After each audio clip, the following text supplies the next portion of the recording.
They called her a liar. They called her a demon-touched child. They drove her into the wilderness with nothing but a wool blanket, a small sack of cornmeal, a hunting knife pressed into her palm by a 15-year-old boy who was the only person in the entire town brave enough to believe her. She was 11 years old. 6 months later, those same people would kneel in the snow outside her door, frostbitten and hollow-eyed and starving, begging to be led inside. But that comes later. First, there was the morning, September 29th, 1886. The kind of morning that the land itself seemed to hold its breath before releasing. Cold and gray over Coldwater Creek, Wyoming territory in a way that went beyond the season, beyond the calendar, beyond what any almanac printed by human hands had predicted. The air was thinner than it should have been. Frost clung to the brown grass and refused to melt, even after the sun cleared the eastern ridge, as though the frost had decided this was its permanent home and had no intention of leaving. There was a smell. Not snow, not yet, but something close. The smell of earth preparing to lock itself shut for a very long time. The smell of pine sap running thick and heavy in the bark of trees, as though every tree in the territory was sealing its wounds against something enormous that was still on its way. The smell of a world pulling inward, contracting, bracing the way an old man draws his coat tighter before he even feels the wind, not in response to the cold, but in anticipation of it. Coldwater Creek sat in a valley between hills covered with aspen trees that had already gone gold and were beginning to let go 3 days' ride from the nearest railroad. 135 souls called it home. Ranchers, mostly a few merchants, a preacher, a doctor, a blacksmith. Enough people to know each other's names. Not enough people to truly know each other. That was always the way of small towns on the frontier. Close in distance, strangers in the heart. A man could live 30 years in Coldwater Creek and still be called an outsider if he said the wrong thing at the wrong time. And God help anyone who said the right thing when nobody wanted to hear it. The town survived on cattle. Cattle was money. Money was safety. And safety was the only thing people truly worshipped out there, no matter what they professed on Sunday mornings in the white steepled church on the hill. Everything else, the general store, the schoolhouse, the blacksmith's forge, the doctor's office with its 2 leather chairs, all of it existed to serve the cattle. When the herds were fat, Coldwater Creek prospered. When the herds struggled, Coldwater Creek suffered. And when the herds died, there was nothing left to talk about. On that cold September morning, an 11-year-old girl stood at the edge of this town, about to be cast into the wilderness because she had dared to say that the cattle would die. Ada Morrow was small for her age. Dark hair that her father had always kept trimmed clear of her eyes because in the mountains, he told her, your line of sight is your life. Her eyes were gray, not the pale gray of sky before an ordinary rain, but the deep gray of wet slate, the color of things that have been pressed under enormous weight for a very long time and have emerged harder and more permanent for it. Those eyes had always unsettled the adults of Coldwater Creek, not because they were hostile, not because they were defiant, but because they were still. They watched people the way very old men watch patient, and measuring and expecting nothing. with a quiet that suggested the person behind them had already seen enough of the world to understand how most things end. That quality in a child was not natural. It was not comfortable. And uncomfortable things in a small town have a way of becoming dangerous things very quickly. Over her thin shoulders hung a wool blanket, old frayed at the edges the color of storm clouds in the hour before they open. But Ada kept it clean. Every spring she washed it carefully in cold creek water and dried it on warm, flat stones and folded it with the kind of attention that most people reserve for things they cannot replace. Because this blanket had belonged to her mother, a woman Ada had never met, never heard laugh, never seen move through a room. Her mother had died bringing her into the world, and the blanket was what remained. The only thing of hers the world had not swallowed. In the wool, if Ada pressed her face deep into the fibers on a quiet night, there was still a ghost of lavender that she had decided was the smell of her mother's hands. In her belt, a hunting knife, 8-inch blade, handle worn smooth by 3 generations of grip. It had been pressed into her hands 20 minutes ago by a 15-year-old boy named Clem Hartley, who had moved through the watching crowd quickly and quietly and checked over his shoulder twice before doing it. In her hand, a sack of cornmeal, enough for a week if she was careful. That was everything. That was all 135 people thought necessary for a child they were sending away to die. They did not call it that, of course. They called it exile. They called it the protection of the community. They called it the will of God, as interpreted by a 55-year-old preacher who had not spent a single night outdoors in the past decade. But the mountains do not negotiate with what things are called. The mountains only deal in what things are. Ada did not look back. Her father had taught her that. Looking back is for people who have somewhere to return to. To understand Ada, you have to understand Holt Morrow first. Holt was a trapper and hunter who had spent the better part of 30 years in the high country of Wyoming. But calling him a trapper was like calling a river wet accurate, but nowhere near sufficient. Holt Morrow belonged to the mountains the way very few men on this earth belong to anything. He did not simply live in the high country. He read it. He listened to it. He understood the language it spoke through wind direction and snowpack density, and the way a particular shade of light falling across a south-facing slope in October meant something entirely different from that same light in September. His father had come from the Scottish Highlands, carrying in his blood a cold that most Americans had never experienced, and in his memory stories of winters that could erase a village overnight. That knowledge, never written in any book, never taught in any school, transmitted only through voice and demonstration.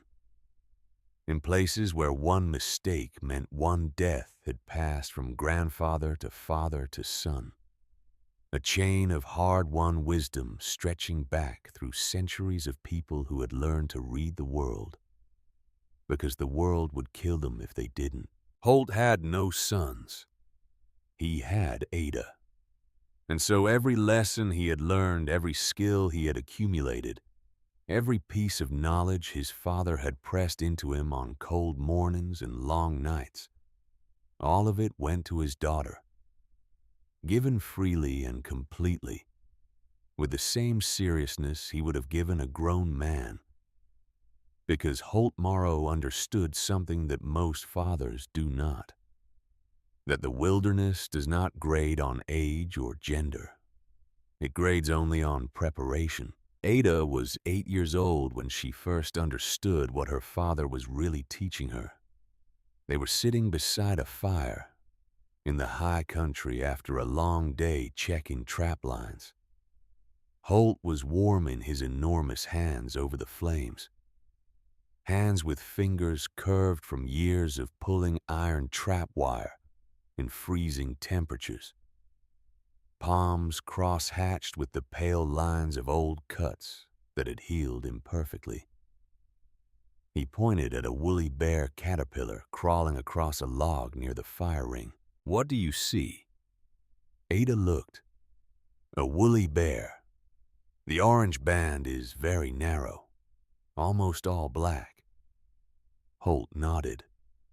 The kind of slow, deliberate nod he saved for moments when his daughter had seen the right thing. The narrow orange band means what long winter? Cold winter. That is right. But not enough. One caterpillar can be wrong. 10 caterpillars saying the same thing are never wrong. "How many did you count today?" "7. All nearly black." Another nod. "Now look up. The geese. Which direction?" "South. But it is only September." "That is right. Only September. And they are already gone. 3 weeks earlier than last year." He let that sit for a moment. "And did you notice the beaver dam on Miller Creek yesterday? It was higher than normal. Much higher." Holt stared into the fire for a long time. The way he stared at things when he was organizing them into something larger than their individual parts. When he spoke again, his voice came slow and deliberate, and Ada would carry those words inside her chest for the rest of her life. "Nature never lies, Ada. Only people lie. And when people refuse to listen, nature teaches them the hard way, the expensive way, the way that fills graveyards." He paused, and when he continued, his voice was quieter, like something he had been thinking about for a long time, without quite finding the right moment to say. "Remember this. Knowing the truth and speaking the truth are two different things. People do not like hearing what they do not want to believe. They punish the messenger harder than they punish the message. I have learned that. My father learned it before me. Someday you will too." Ada asked him what to do about it, whether they should stay silent if speaking only caused harm. Holt looked at his daughter for a long time across the fire. The stars above them were close enough to touch, so bright in the high country air that the sky seemed to be pressing down, listening. "You speak," he said finally. "You always speak. Because staying silent when you know the truth is just another way of lying. But after you speak, you prepare. Because most of the time they will not listen. So you speak and then you prepare, and you do not waste your energy being angry that the world is what it is." He taught her to read the beaver dams on Miller Creek. Showed her that dams built higher than normal predicted deeper snow, that every foot of additional height corresponded roughly to a foot of additional snowfall. The beavers had been building this way for 1,000 generations. Their instincts were older and more reliable than any instrument made by human hands. He taught her to watch the elk. When the herds moved down from the high country a month ahead of schedule, coats already thick as December, though it was barely October. Eyes restless with an anxiety that had no specific predator as its source, that was not random behavior. That was an entire species communicating through movement because they had no words. Saying the same thing the beavers were saying. Saying the same thing the caterpillars were saying. He taught her about the honeybees, how the thickness of the wax sealing a hive before winter corresponded to the severity of the cold coming. Bees had been reading winters for 40 million years. They had outlasted every civilization that had ever existed on this earth. When the bees agreed with the beavers and the elk and the caterpillars, that was not coincidence. That was nature finding every channel available to it and broadcasting the same message through all of them at once. He showed her how stone absorbs heat from a fire and releases it slowly through the night. How the ancient peoples of this land had carved dwellings into cliff faces and used this principle to survive winters that would have killed anyone living in a structure made of wood. Stone remembers warmth, he told her. The way soil remembers rain, the way bone remembers salt. Everything in nature remembers. Only people forget. He taught her to trap rabbits using snares of twisted grass, to place them along the faint runs that rabbits wore into the underbrush through repeated use. He showed her which roots could be eaten, and which would kill, how to identify wild onion by smell, and wild turnip by the shape of its leaves, how to roast tubers in coals until they were soft enough to eat. He showed her how to scrape and cure rabbit hides, turning small pelts into the material for gloves and moccasins, and eventually a coat, each hide contributing its small warmth to a larger garment, the way each lesson contributed to a larger education. He taught her about fire, not just how to start one. Ada had known that since she was 5, but how to manage one. How to read what a fire was doing and adjust it, how a cooking fire was different from a warming fire, and how a warming fire that heated stone was worth 10 times a warming fire that only heated air. Fire is the oldest tool, he told her. The first human being who learned to control fire changed everything, and the human who loses fire in winter is already dead. They just have not stopped walking yet. And he taught her the thing that lived beneath all the other lessons. The thing that required no words because it was demonstrated in every choice he made. That honesty has a cost.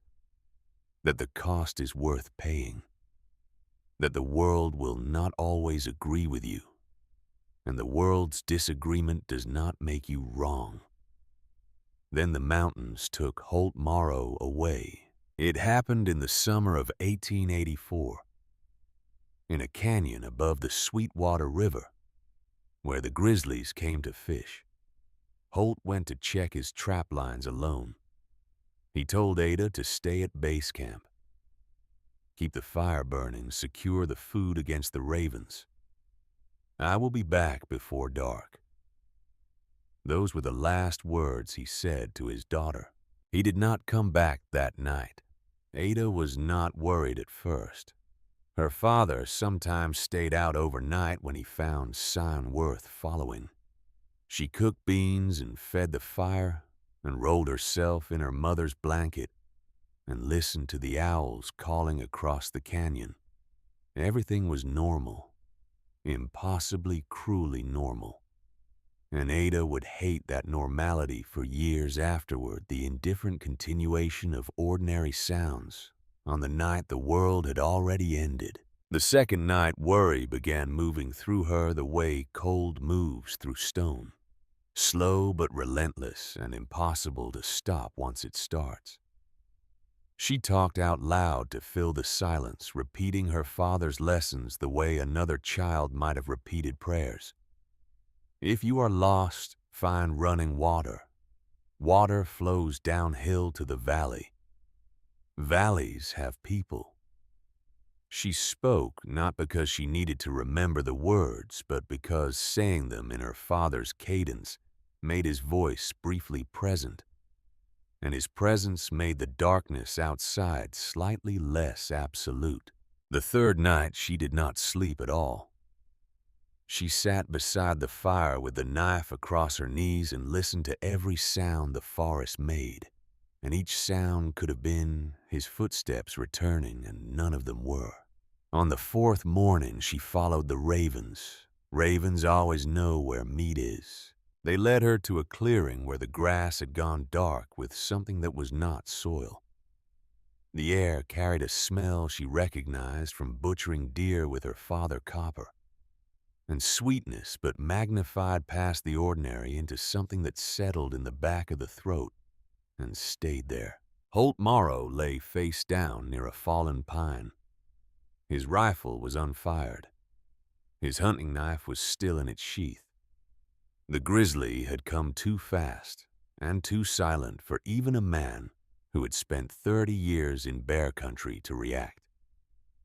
There had been no struggle, just the sudden, overwhelming fact of a predator that weighed 800 pounds meeting a man who weighed 170, and the arithmetic of that meeting. Ada stood over her father's body for a long time. She did not cry. She did not scream. She stood there and breathed and felt something inside her chest close the way a heavy door closes on iron hinges, not breaking exactly, but shutting permanently with a lock clicking into place that she would carry for the rest of her life. The part of her that still believed there was always someone bigger and stronger to stand between her and the worst things that part ended in the clearing alongside the only person who had ever truly understood her. Then she picked up his knife and she began to dig. 2 days. Rocky soil that fought her for every inch. Her hands blistered in the first hour, broke open in the second, bled steadily through the third and fourth and fifth, until the handle of the knife was dark and slippery. Her arms ached from shoulder to fingertip. Her back screamed each time she bent and rose and bent again. There were long hours when her hands had nothing left, and she had to switch to driving the blade into the earth with the weight of her boot, using her body as a hammer, because her arms had emptied themselves completely. But she did not stop, could not stop. This was the last thing she could do for the man who had given her everything. When the grave was finished, when she had lowered her father into the earth as gently as a 9-year-old girl can lower a grown man, and covered him with the stones that would keep the animals away, Ada stood at the head of the cairn in the last light of the day. The sky was fire and blood and gold. The peaks were black against it.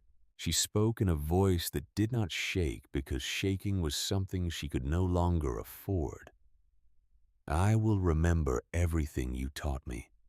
I will survive, and I will make sure that what you knew does not die with you. She reached beneath the fold of the blanket she had used to wrap her father, and her hand found something she had not placed there. A piece of folded tan leather tied with a strip of rawhide tucked carefully into the inner fold, as though placed by someone who had thought about exactly where a searching hand would find it. She opened it, a map, drawn in her father's hand in the careful and precise style he used for everything that mattered. A path north through the foothills marked with landmarks she recognized from his descriptions. A valley at the base of a sandstone cliff. A spring that never froze. And at the bottom, in letters pressed deep into the leather, if something happens to me before you are grown, go here. I built something for you. Ada read the words 3 times. Then she folded the map and tucked it inside her shirt against her skin. She placed her father's knife carefully beside the cairn. It had served its last purpose here, digging the most important grave she would ever dig, and she would leave it with him, and turned east toward the nearest settlement carrying only her mother's blanket and the map and the complete inheritance of everything Holt Morrow had spent his life assembling. She was 9 years old. She was utterly alone.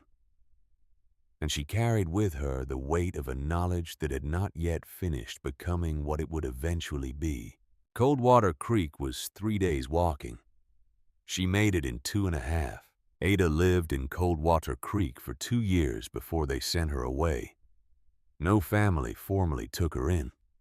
She slept in the storage shed behind the general store owned by a woman named Mrs. Harriet Bloom, a space roughly 8 feet by 6 feet that smelled of flour dust and old produce and the faintly sweet decay of things that had not sold quickly enough.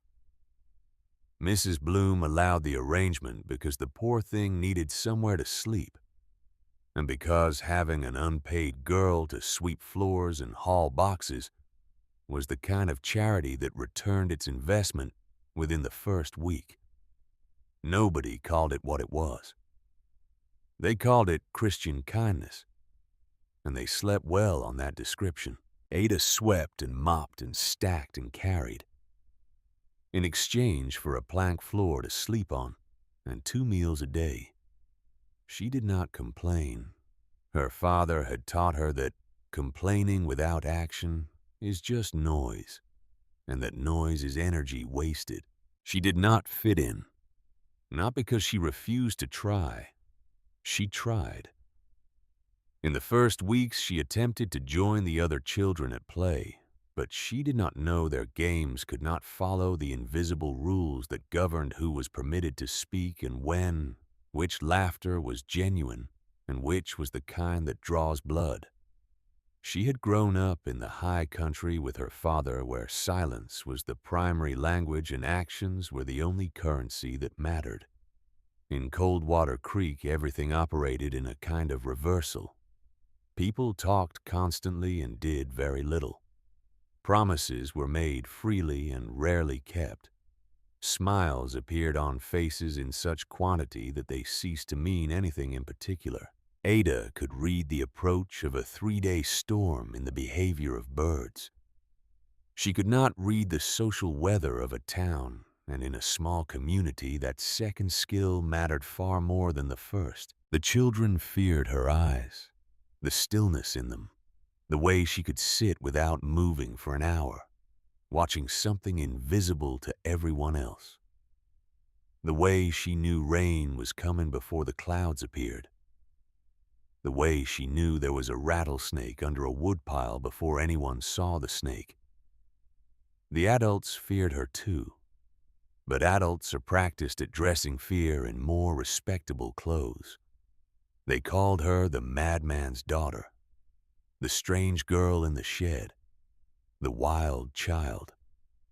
The word circulated through Coldwater Creek like a low-grade fever that was never quite bad enough to treat and never quite mild enough to ignore. And gradually, Ada became what every small community seems to need. The outsider, the one who is different, the one that everyone else can point to and silently confirm that they are not like her. It is an old and ugly function, and small towns perform it with the practiced efficiency of long habit. There was one moment of grace in 2 years of quiet exile. One afternoon, Ada was sitting on the fence behind the general store, watching the sky the way she watched everything with the total focused attention her father had taught her was the price of understanding. Grace Aldwell, the preacher's wife, walked past on her way into the store. She was a small woman with careful hands and careful eyes, married to a man whose voice filled every room he entered, but whose listening never quite matched his volume. She stopped, looked at the girl, then looked at the sky. "What do you see up there?" Ada answered without thinking, the way she answered when her father had asked her the same kind of question. High-altitude clouds moving against the surface wind. Heavy rain tomorrow before noon. Grace Aldwell studied the girl for a moment. There was something in her expression that Ada had not seen from a single adult in Coldwater Creek. Not pity, not suspicion, not the careful neutrality people wore when they wanted to avoid being associated with something uncomfortable. It was something closer to recognition, the expression of someone who sees in another person a quality they have tried to maintain in themselves, and mostly failed. "You are like your father," Grace said, softly. Then she walked into the store, and the moment was over. But Ada held it carefully, the way she held everything that was true and rare. She did not forget it. She would not forget it. 3 days before the exile, Ada was stacking flour sacks in the back of Harriet Bloom's store when the certainty became too heavy to carry alone any longer. For 2 weeks, every sign she had known since childhood had been shouting at her. She had walked the bank of Miller Creek 3 times, measuring with her eye what she saw against what she remembered from previous years. The beaver dams were 3 feet higher than any year she could recall. Not merely higher, denser, packed with a frantic urgency that went beyond normal autumn preparation. The beavers were not building for a hard winter. They were building for something they had no precedent for, and their biology knew it even if their minds could not. The elk had moved down from the high country in herds larger than Ada had ever seen a full month ahead of schedule. Their coats were already thick enough for deep December, though the calendar said mid-September. Their eyes held a restlessness that was not fear of predators. She knew that fear had seen it many times, but something deeper.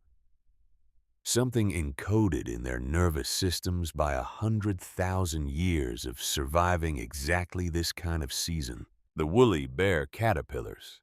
Ada had counted 23 in a single week, every one of them displaying the same pattern.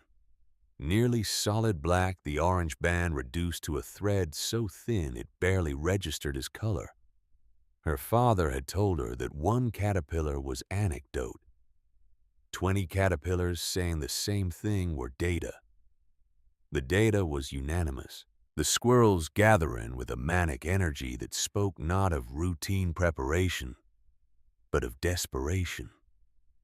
Every acorn, every pine nut, every seed and scrap, as though they understood at a level below thought that missing a single cache could mean the difference between surviving and not. And the honeybees in the old oak at the edge of town. Ada had been watching that colony since midsummer. They had sealed their hive with wax twice as thick as any year she had observed. Her father had told her when bees seal heavy they are preparing for cold that penetrates to the marrow of the earth. Bees have been reading winter since before the first human being stood upright. They do not guess. They do not estimate. They know. Each sign by itself could perhaps be explained away by someone determined not to believe. But all of them together, every species in the valley, saying the same thing through the only language available to creatures without words. That was not superstition. That was 40 million years of evolution, broadcasting a warning to anyone willing to receive it. And so Ada spoke. Her voice cut through the comfortable chatter of the store. Every head turned, every eye fixed on the strange orphan girl who slept in the storage shed and never quite managed to become invisible the way they wanted her to. The winter is coming early. It will be the worst winter anyone in this valley has ever seen. The snow will bury the buildings. The cold will kill the cattle. If you do not prepare now, people will die. The silence that followed had a texture to it, heavy and particular and loaded with something that was about to become ugliness. Mrs. Harriet Bloom let out a sound that was half laughter and half theatrical horror. "Poor thing," she said, shaking her head with the exaggerated sympathy she reserved for situations where she wanted to appear kind while actually being dismissive. The girl's mind has been troubled ever since her father passed. All that time alone in the mountains with only a madman for company. It is a wonder she can form sentences at all. Dr. Conrad Hale stepped forward. He was 42 years old, trained in medicine at a college in the East, and had spent the past decade positioning himself as Coldwater Creek's sole authority on all matters scientific, which in practice meant all matters that could be used to dismiss anything he did not already understand. He adjusted his spectacles with the self-importance of an educated man in a small town who had long since confused his diploma with omniscience. "There is no scientific basis for such predictions," he said in the slow and deliberate tone he reserved for patients and children, which in his mind occupied roughly the same category. "Weather forecasting is the province of instruments and systematic observation, not the fanciful imaginings of an orphaned girl. This is the superstition of mountain people dressed up to sound like knowledge." Silas Vane, the blacksmith, laughed outright. He was 35 years old, broad through the shoulders, quick with a joke, and quicker with cruelty. The kind of man who mistakes volume for wit and mockery for strength. "The girl is auditioning for a headstone," he declared to the room's general amusement. "Maybe we should pass the hat for the inscription." The laughter spread through the store like fire through dry grass. And in that laughter was something that Ada recognized even at 11 years old. It was not the laughter of people who thought she was wrong. It was the laughter of people who were afraid she was right and could not afford to feel that fear. Ridicule is always cheaper than courage. And in a room full of people who have invested everything in the assumption that the world will continue as it has always been, a voice that says otherwise is not just wrong. It is a threat. Ada did not flinch. She looked at each face in turn. She cataloged them the way her father had taught her to catalog the signs in nature, not with anger, not with judgment, but with the clear-eyed attention of someone building a precise and accurate record. 3 faces did not join the laughter. August Crane, 60 years old, leaned against the far wall with an expression that no one else in the room would have recognized because no one else in the room had lived through what August Crane had lived through. It was the expression of a man watching history repeat itself. The expression of someone who has been in this exact moment before and knows precisely how it ends. He had been 30 years old in the winter of 1856, when the snow buried everything he loved. He had been one of the only survivors of his family, and the face of the girl before him was the face he had worn in the days before that winter. The face of someone speaking a true thing into a room that did not want to receive it. Clem Hartley, 15 years old, stood near the door with his jaw set and his hands fisted at his sides. He could not have articulated why he believed the strange girl from the storage shed. But there was something in her voice that was different from anything else he had ever heard in this town. Not performance. Not the desperate attempt to be taken seriously that most people mistake for conviction. Something underneath all of that bedrock, the kind of certainty that does not require anyone else's agreement to remain standing. And Grace Aldwell, near the back of the room, pressed her hand flat against her own chest and turned slightly away from the scene, as though witnessing it was causing her physical pain. She remembered the afternoon by the fence. She remembered saying, "You are like your father." She knew. She turned away. By evening, Reverend Edmund Oldwell had called a meeting in the church. He was 55 years old, with a voice built for spaces much larger than Coldwater Creek, and eyes the color of iron that had never been given reason to soften. He had led this congregation for 20 years, and over those 2 decades, something had happened to him that happens to many men who hold unchallenged authority for too long. He had begun as something genuine, a young man who believed in mercy and humility and the practical goodness of helping others. But 20 years of never being questioned, 20 years of watching people nod at everything he said, 20 years of hearing his own voice fill this church and mistaking the echo for agreement from something greater than himself. It had transformed faith into something harder and more dangerous. Certainty. The absolute, immovable conviction that his judgment and God's judgment were the same thing, and that anyone who disagreed with one was defying the other. He was not a monster. He was something more common and in some ways more frightening. He was a good man who had forgotten the difference between his own will and the will of heaven. And that forgetting would eventually cost him everything. The church interior flickered with oil lamplight. Shadows gathered in the corners like old bruises. Wooden pews creaked and groaned under the weight of 47 adults who had every one of them already decided what they believed before they sat down. This was not a trial. It was a sentencing wearing the costume of a trial, and the only person in the room who did not fully understand that was the man conducting it, who had convinced himself this was justice, because men who confuse their will with God's will always convince themselves that what they want is what is right. Ada stood alone before the altar, small and thin and utterly still. She did not fidget. She did not look at the floor. Her gray eyes moved from face to face with the patient attention of someone making a map she would need later.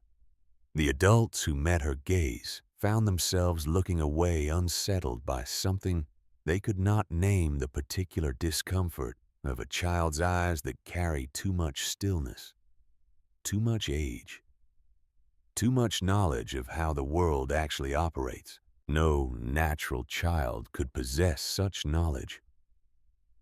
The Reverend's voice filled every corner of the building. No godly child. This is the work of darkness speaking through an innocent vessel. This girl carries the voice of the deceiver, spreading fear among us to serve purposes that no righteous person would recognize.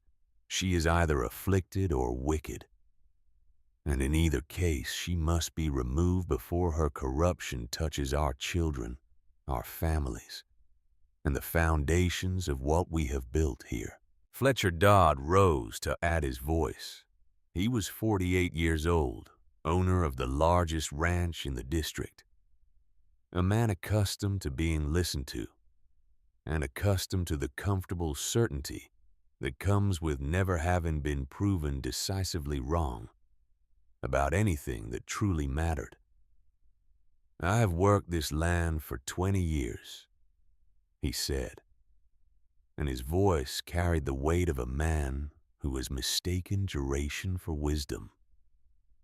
Wyoming winters can be hard. Every man here knows that. But no child, no girl from a storage shed can see what trained men cannot see. This is hysteria.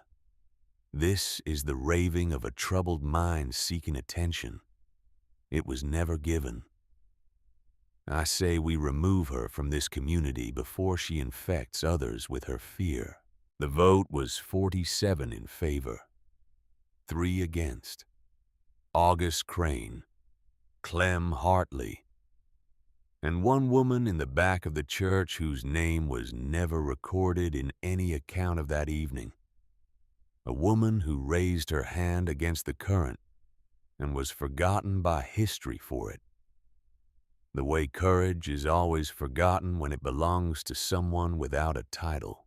Throughout the entire proceeding, Ada had not spoken a single word in her own defense, had not begged, had not wept, had not attempted to reason with people who had already decided that reason was not what this evening required. She had simply stood before the altar of a church that was supposed to protect the innocent, and watched each face that condemned her with the same precise attention she gave to everything the world showed her. When the Reverend waved his hand in dismissal, Ada spoke one sentence. "I will be waiting for you there." Nobody understood what it meant, but the way she said it, without threat, without anger, with the simple, matter-of-fact certainty of someone stating a known outcome, made Edmund Aldwell hesitate for a fraction of a second before he waved his hand again and the church door was opened and Ada Morrow was escorted toward it. What none of the 47 people in that church knew, what none of them could have seen from where they were sitting, was what was happening while the Reverend gathered himself to deliver the final dismissal. At the back of the room, in the shadow near the door, Grace Aldwell moved with the quiet speed of a woman who has spent 20 years learning which actions her husband will notice and which ones happen just beneath the threshold of his attention. She reached into the pocket of her apron. Her hands were steady, but only just. She withdrew a small bundle wrapped in cloth, a length of strong thread on a bone needle, a piece of well-cured leather, and a folded scrap of paper. She pressed it into the pocket of Ada's coat. As the girl passed her, moving so quickly and naturally that to any watching eye it appeared she had simply stepped slightly aside to let the child pass. On the paper, 5 words in Grace Aldwell's careful handwriting: "I believe you. Forgive me." Ada felt the weight of it in her pocket but could not look down. She walked through the door.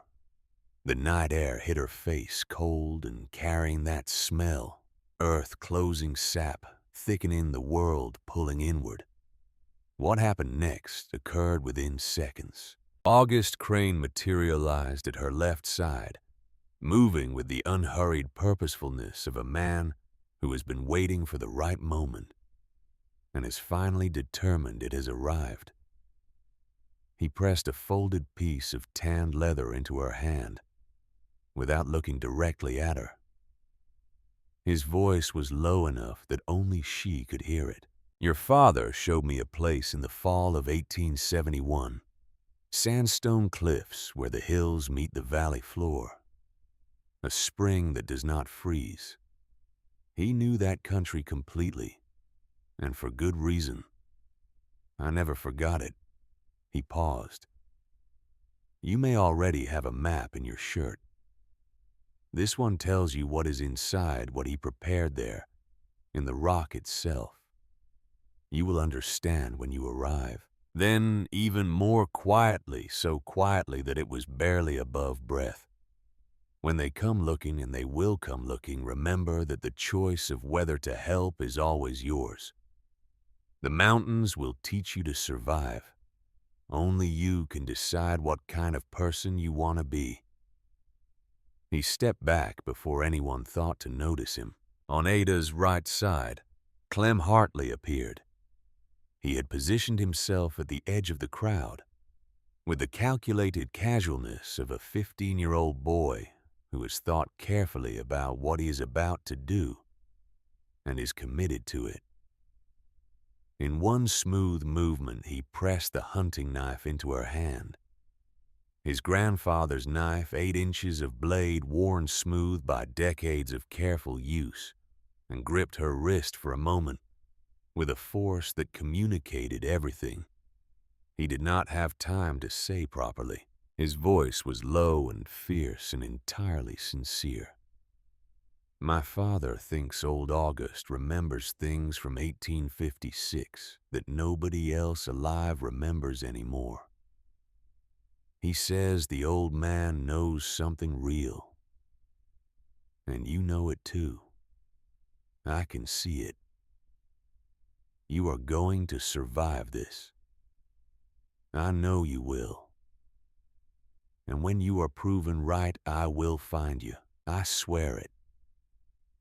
Then he was gone back into the crowd before anyone marked what had passed between them. Ada slipped the knife into her belt. She felt its weight against her hips solid, and present a promise made physical. 2 maps now her father's path. August's knowledge of what waited at the end of it. Between them, everything she needed. She did not look back at the church. She did not look back at the town. She did not look back at the line of faces watching from doorways and windows. The faces she had memorized, the faces she would carry forward into the mountains where they would have no power over her. Only information, only knowledge of who these people were, what they were capable of, and what that meant for everything that would come next. Her father's voice moved through her as she walked north into the foothills, as familiar and close as the smell of her mother's blanket. Speak. Always speak. Because staying silent when you know the truth is just another way of lying. She had spoken. Now came the preparation. The town of Coldwater Creek diminished behind her as the trail curved into the first line of hills. And then it was gone, entirely swallowed by distance and pine. And Ada Morrow was alone with the wind and the wilderness and the knowledge burning in her chest like a coal that the cold could not touch. Somewhere to the north, behind vaults of sandstone that glowed red gold in afternoon light, there was a place her father had built for her. A place he had prepared in the quiet certainty that the world might one day deliver exactly this moment. She pressed her hand against the maps inside her shirt. She kept walking. Above her, a wedge of geese crossed the sky heading south. 3 weeks earlier than they had any business going, moving with the purposeful urgency of creatures that understand at a level far below thought that everything is about to change. Ada watched them until they vanished. Then she adjusted the blanket on her shoulders, checked the knife at her belt, and set her face toward the north and the cliffs and the long work that was waiting for her there. Part 2. What the Mountain Keeps. The walk north took 2 days. On the first day, Ada found the tracks. They appeared in the soft earth of the trail, where a seep of groundwater kept the soil from drying pressed deep, and wide, each print larger than both of Ada's hands, placed side by side, the claw marks extending 4 inches beyond the toe pads into the earth. A grizzly, a large one, moving north through the same corridor of foothills that the maps had directed her toward, the prints fresh enough that the edges had not yet crumbled. Ada stood on the trail and looked at those tracks for a long time. She felt fear. Real fear, not the social fear of Coldwater Creek, not the fear of being mocked or dismissed or cast out by people who had decided she did not belong. This was the older fear, the primal physical fear of a creature that operated at a scale entirely different from her own. The same kind of creature that had moved through a canyon above the Stillwater River and ended everything. She felt it move through her the way cold moves through stone, slow and thorough, and reaching every part of her before it was done. Then she made her decision. She turned west off the trail and began picking her way through the undergrowth, angling around the ridgeline, adding half a day to her journey, but putting a mile of rock and timber between herself and whatever had made those prints. The cautious choice, the survival choice. Her father would have made the same one and would have been satisfied with her for making it, and that thought, the imagined nod of approval from a man now buried in a clearing above the Stillwater, was enough to carry her through the extra hours. It was also the first entirely solitary decision of consequence she had ever made. Every choice before this one, she had been able to measure against her father's presence, his reaction, his quiet correction or confirmation.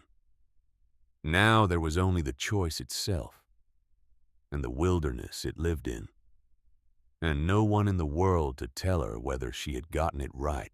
She made camp that night in a shallow hollow beneath a granite overhang, a cold camp with no fire, because fire announces presence, and she did not yet know what else was moving through these hills. She ate a small portion of cornmeal mixed with cold water, wrapped herself in her mother's blanket, and lay watching the stars appear one by one through the gap above her until the sky was crowded with them. She did not sleep for several hours. She thought about the maps inside her shirt. She thought about her father's hands making the first one, the same hands that had taught her to read the grain of stone and the language of caterpillars, and the difference between the sound a rabbit makes when it is merely startled and the sound it makes when something is actively hunting it. Those hands had made that map at some point before she could read, before she could understand what it was for, with the understanding that a day might come when she would need it and he would not be there.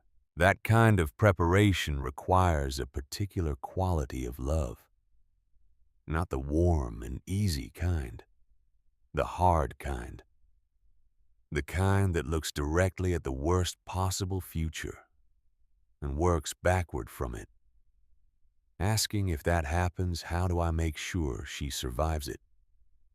Eventually, she slept. The stars wheeled overhead. An owl called once from somewhere in the pines and was answered by silence. On the second day, in the middle of the afternoon, the cliffs appeared. They rose from the sagebrush flats ahead of her with the sudden imposing permanence of something that had been standing in that exact spot for 10 million years and had no intention of going anywhere. 40 feet of red gold sandstone, layered and fractured by eons of wind and freeze and thaw, glowing in the afternoon light, as though the stone itself were generating warmth from somewhere deep inside it. At their base, a small valley opened up, sheltered from the north wind by the cliff face, watered by a spring that emerged from a crack in the rock and tumbled down over a series of stone ledges to form a clear pool before vanishing back into the earth. Pine trees along the eastern edge, aspen along the western, the grass in the valley floor brown and deep rich with the season's last growth. Ada stopped at the edge of this valley and stood very still. She had expected to feel relief. She felt instead something more complicated, something that had no clean name but lived in the space between recognition and grief. Because standing here looking at this place, she understood for the first time, at a level below thought, that her father had stood here too, had stood in this exact valley and looked at these exact cliffs and thought, yes, this is where she will be safe. And then had made the map and tucked it into the inner fold of his blanket and gone on with his life carrying the knowledge of this place like an insurance policy he hoped she would never need and knew she probably would. He had loved her across time, from before the moment of his death forward into a future he would never see. There are very few kinds of love like that, and none of them are small. She pressed her fist briefly against her sternum, feeling the crinkle of the maps through her shirt. Then she went to look at the cliffs. The natural fissure in the rock face was partially hidden behind a fall of old stone boulders that had broken away from the cliff above, sometime in the past decade now, half buried in soil and covered with lichen. If you did not know to look, you would walk past this spot a dozen times and see nothing. If you knew what you were looking for, you could squeeze your small body through a gap between the boulders and find yourself standing in darkness. Ada held her breath in that darkness, letting her eyes adjust. A cavity in the sandstone, perhaps 10 feet deep and 8 feet wide. The ceiling low at the entrance, rising toward the back to roughly 5 feet, enough to stand if she hunched, enough to work if she was careful. The floor was uneven, covered in rubble and loose sand. It was not a home. It was barely a hollow. It was a beginning. Ada touched the wall with her palm. The stone was cold and slightly gritty under her fingers. The surface rough where thousands of years of freeze and thaw had worked at it. She pressed harder, feeling the solidity of it, the depth of it, the way it resisted her completely and utterly, and then thought of her father's voice telling her about what stone does with the heat it is given. And she understood that this resistance was not the point. The point was everything that came after. She dropped her sack against the far wall. She took out the knife Clem Hartley had pressed into her hands on the steps of Coldwater Creek. She began. The first day was 14 hours of unbroken work. Ada used the knife as a scraping tool, dragging the blade along the sandstone surface in long strokes, peeling away thin layers that crumbled and accumulated in small piles at her feet. Each hour produced perhaps half an inch of additional depth in any given direction. When the light outside the fissure finally died and she could no longer see clearly enough to continue, she sat by the small fire she had built beneath the natural overhang outside and ate her measured portion of cornmeal and did the arithmetic. At this rate, she would need 8 weeks to carve a space large enough to survive a serious winter in. She had 4. She slept poorly.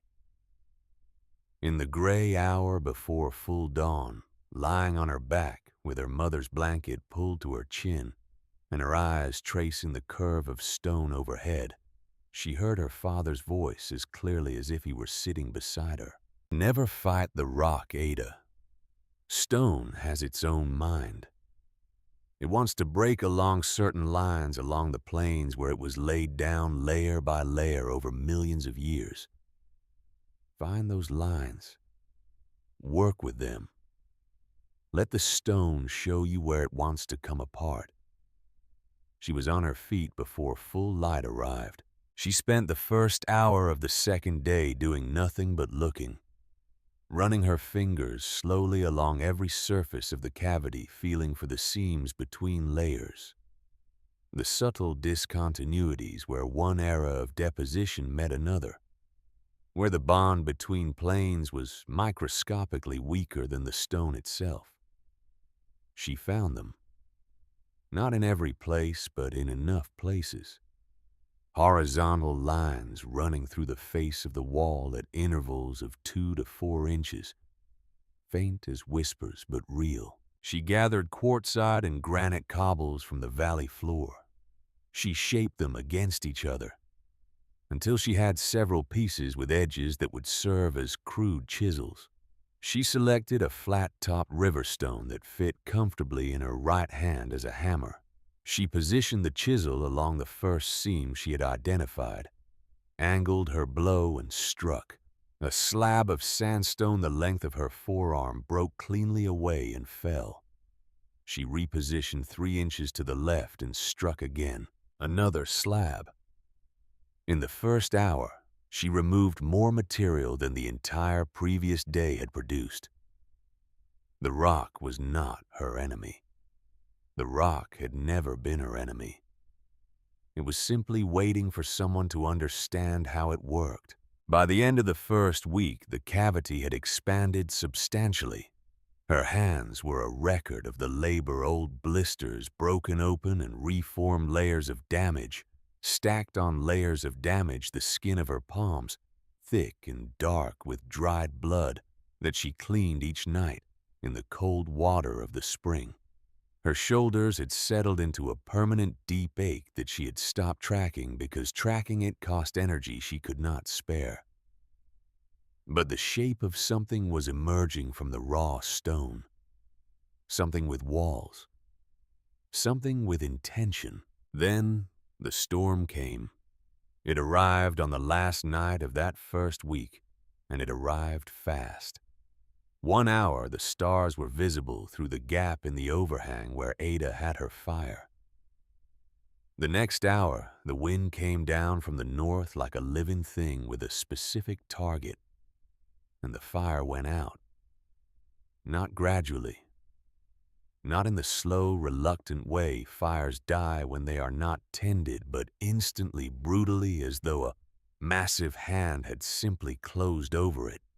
The darkness that followed was complete. Ada fumbled for her flint and steel, struck sparks into the dark.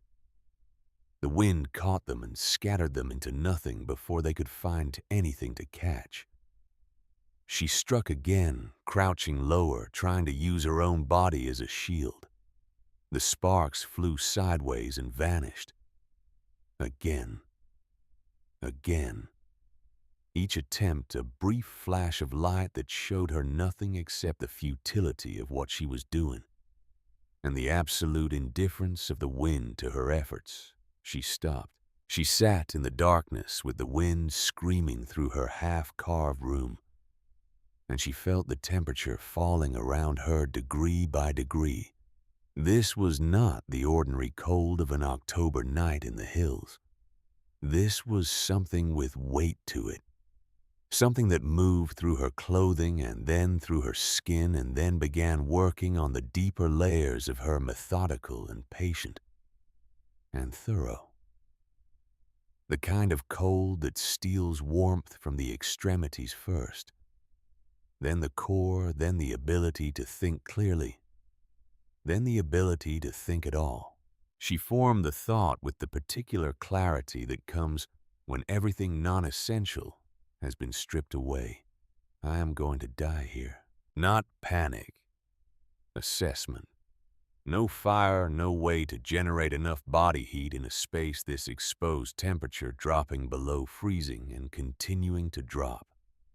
A body weighing less than 80 pounds does not produce enough thermal energy to sustain itself through a night like this without an external source of warmth.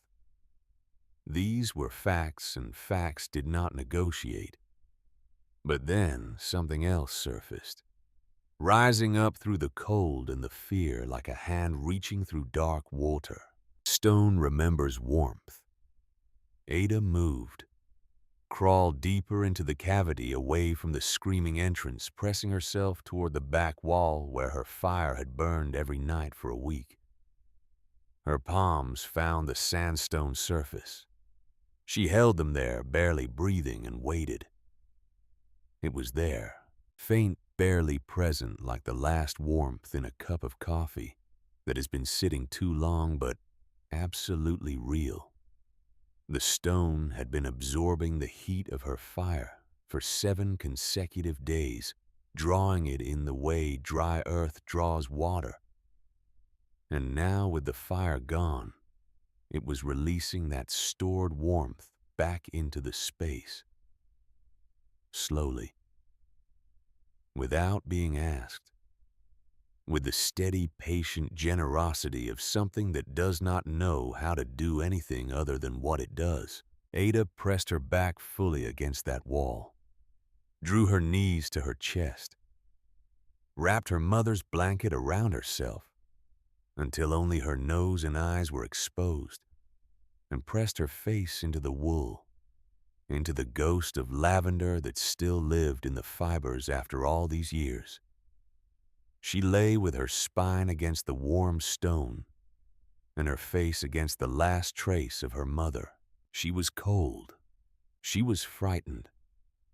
She was 11 years old and utterly alone in a wilderness that was demonstrating with perfect clarity that it did not care whether she lived or died. But the stone was warm, and that warmth held through the night, diminishing as the hours passed, but never disappearing entirely, never dropping below the threshold that mattered. When gray dawn finally worked its way through the gap in the rock, and the wind had quieted to something merely bitter, rather than lethal, Ada was still alive. She sat up. Her back ached from hours against hard stone. Her hands were stiff and colorless with cold. Her breath came out in clouds that hung briefly in the cavity before dissipating. Two things were entirely clear to her now. The first, her father had been right about stone in the way he had been right about everything completely, without qualification, in a way that had just saved her life. The second, she needed a door. Before any other task, before expanding the cave further, before storing more food or laying more trap lines. Without a door, the next storm would kill her, as efficiently as this one had almost done. And there would not always be enough residual warmth in the walls to bridge the gap. She spent the next 3 days felling dead aspen trees with the knife. It was brutal, slow work. A hunting knife is designed for flesh, not wood, and each tree required hours of sawing and chopping that wore grooves into the blade and split open every partially healed blister on her palms. She dragged the logs back to the cliff face one at a time, leaving gouges in the frost-hardened ground where their weight passed. She trimmed them, squared them, fitted them against each other. She lashed them together with strips of bark and cords of twisted grass. And then she remembered what was in her pocket. Grace Aldwell's bundle. The needle. The strong thread. The piece of cured leather. Ada had not touched the bundle since the morning she found. It had kept it wrapped and protected through the days of labor, had forgotten it entirely in the desperate focus of survival. She unwrapped it now, sitting in the pale autumn light outside her cave with cold, stiffened fingers, and looked at what a preacher's wife had risked her marriage to give a child she barely knew. She used the leather to reinforce the weak points in the doorframe. She used the needle and thread to stitch bark strips across every gap between the logs, working through an entire afternoon, pulling each stitch tight, filling the spaces where wind could enter. When she finally lifted the door into the entrance of the cave and wedged it into the frame she had shaped from the stone itself, the fit was not perfect, but it was close. And in survival, close is often enough. She lit a fire. For the first time since the storm, she lit a fire inside the cave. The smoke rose straight and clean through a natural crack in the ceiling that she had identified in the first days of carving a chimney that the rock had provided without being asked. The heat spread outward from the fire into the surrounding stone, and the stone accepted it, drew it in, held it. Within an hour, the temperature inside the cave had risen to something that was not merely survivable, but genuinely bearable. Within 2 hours, with the door holding and the fire steady, the cave was warm in a way that Ada had not experienced since before her father's death. She sat against the back wall with her knees drawn up and felt the heat from the stone behind her, and the heat from the fire in front of her, and for the first time since that morning in the clearing above the Stillwater River, when the ravens had led her to what she could not take back. For the first time in 2 years and 3 months, and some number of days she had stopped counting, she wept, not from sadness, From the specific, overwhelming relief of a body that has been pushed further than it believed it could go, discovering that the limit had not yet been reached. And from gratitude for a father who had spent his entire life accumulating knowledge and then spent every day of her childhood giving it away piece by piece, lesson by lesson, until the girl carried enough inside her to survive what should not have been survivable. Holt's voice pressing into her memory as close as the warmth in the stone behind her spine. Stone remembers warmth. He had said it beside a fire, pointing at a cliff face, making sure she understood. He had died before she was old enough to need it. And yet, here it was, waiting for her. The lesson had survived him. The lesson had just saved his daughter's life. She let herself cry for exactly as long as her body needed to cry.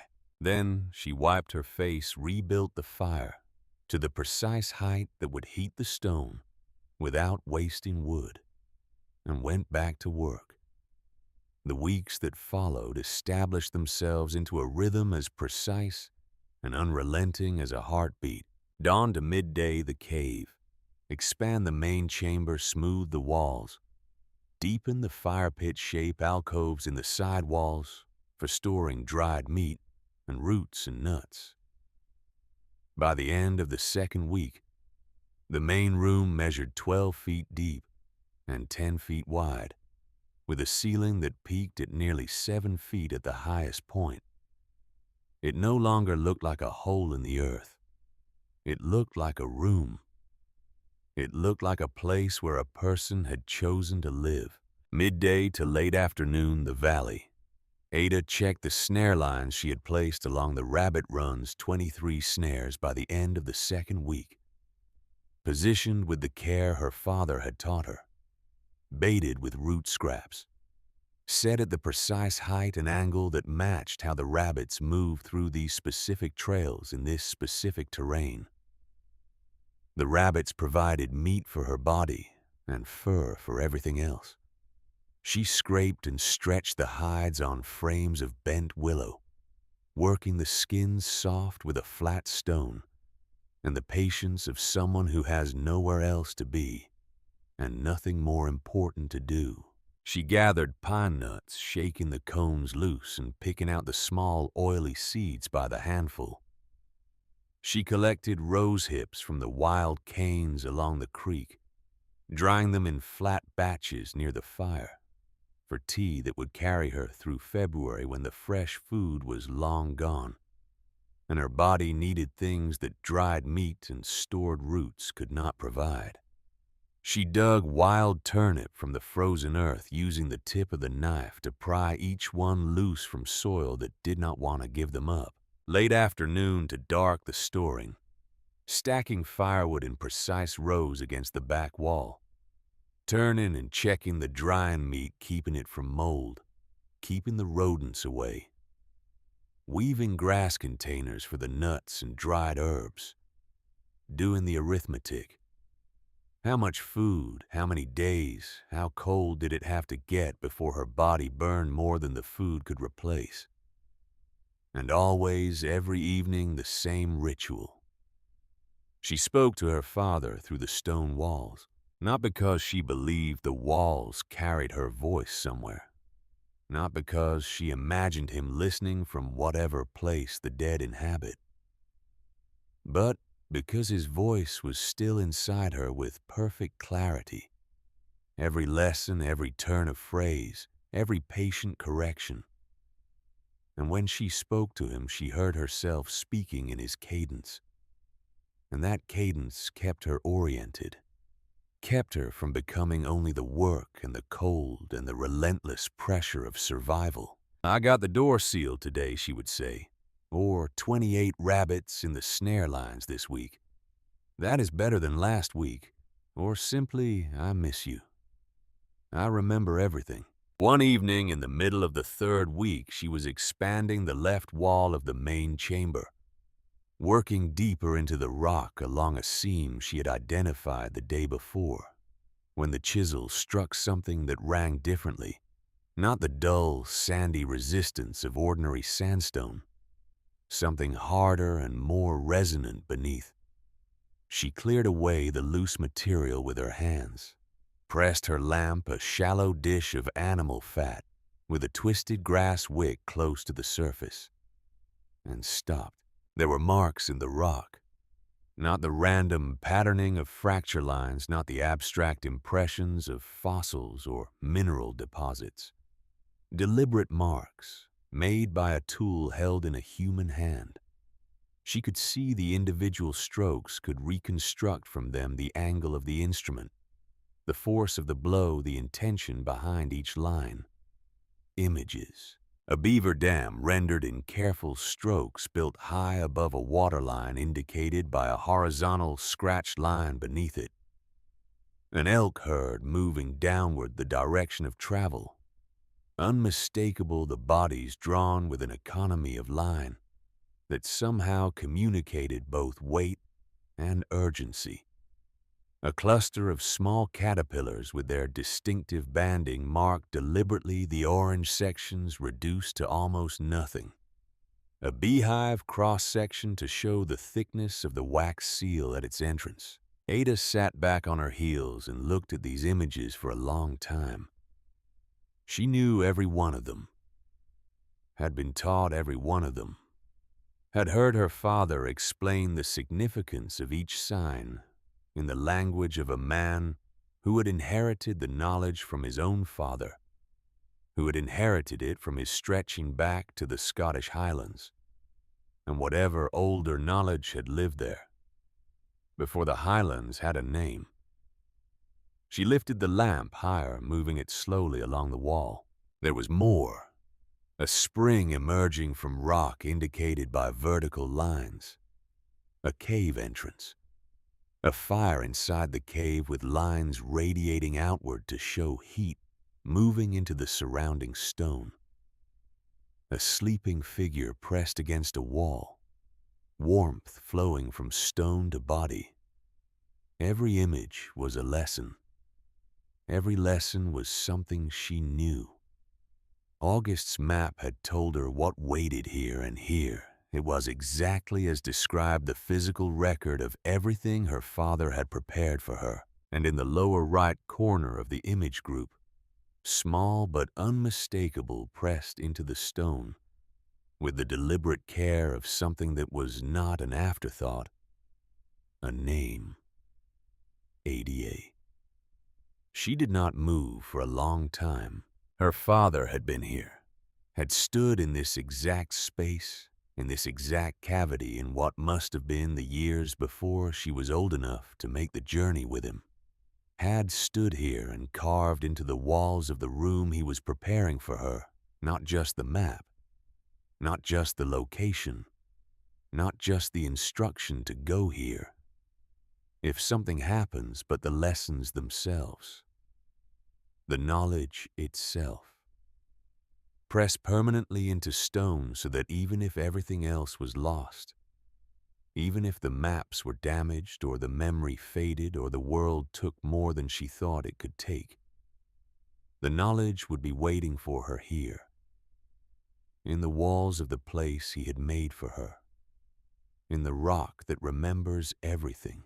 He had carved her name into this stone before she was old enough to read it.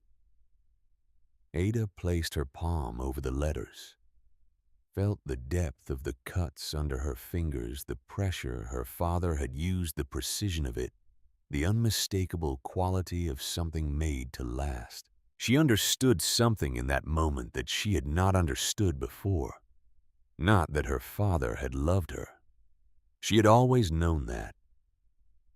But the particular shape of how he had loved her, not with the soft, protective love that would have kept her close and safe and incapable, with the hard, clear-eyed love that looked at the world honestly and asked what she would need to survive it, and then provided that thing at whatever cost without making it pretty or comfortable.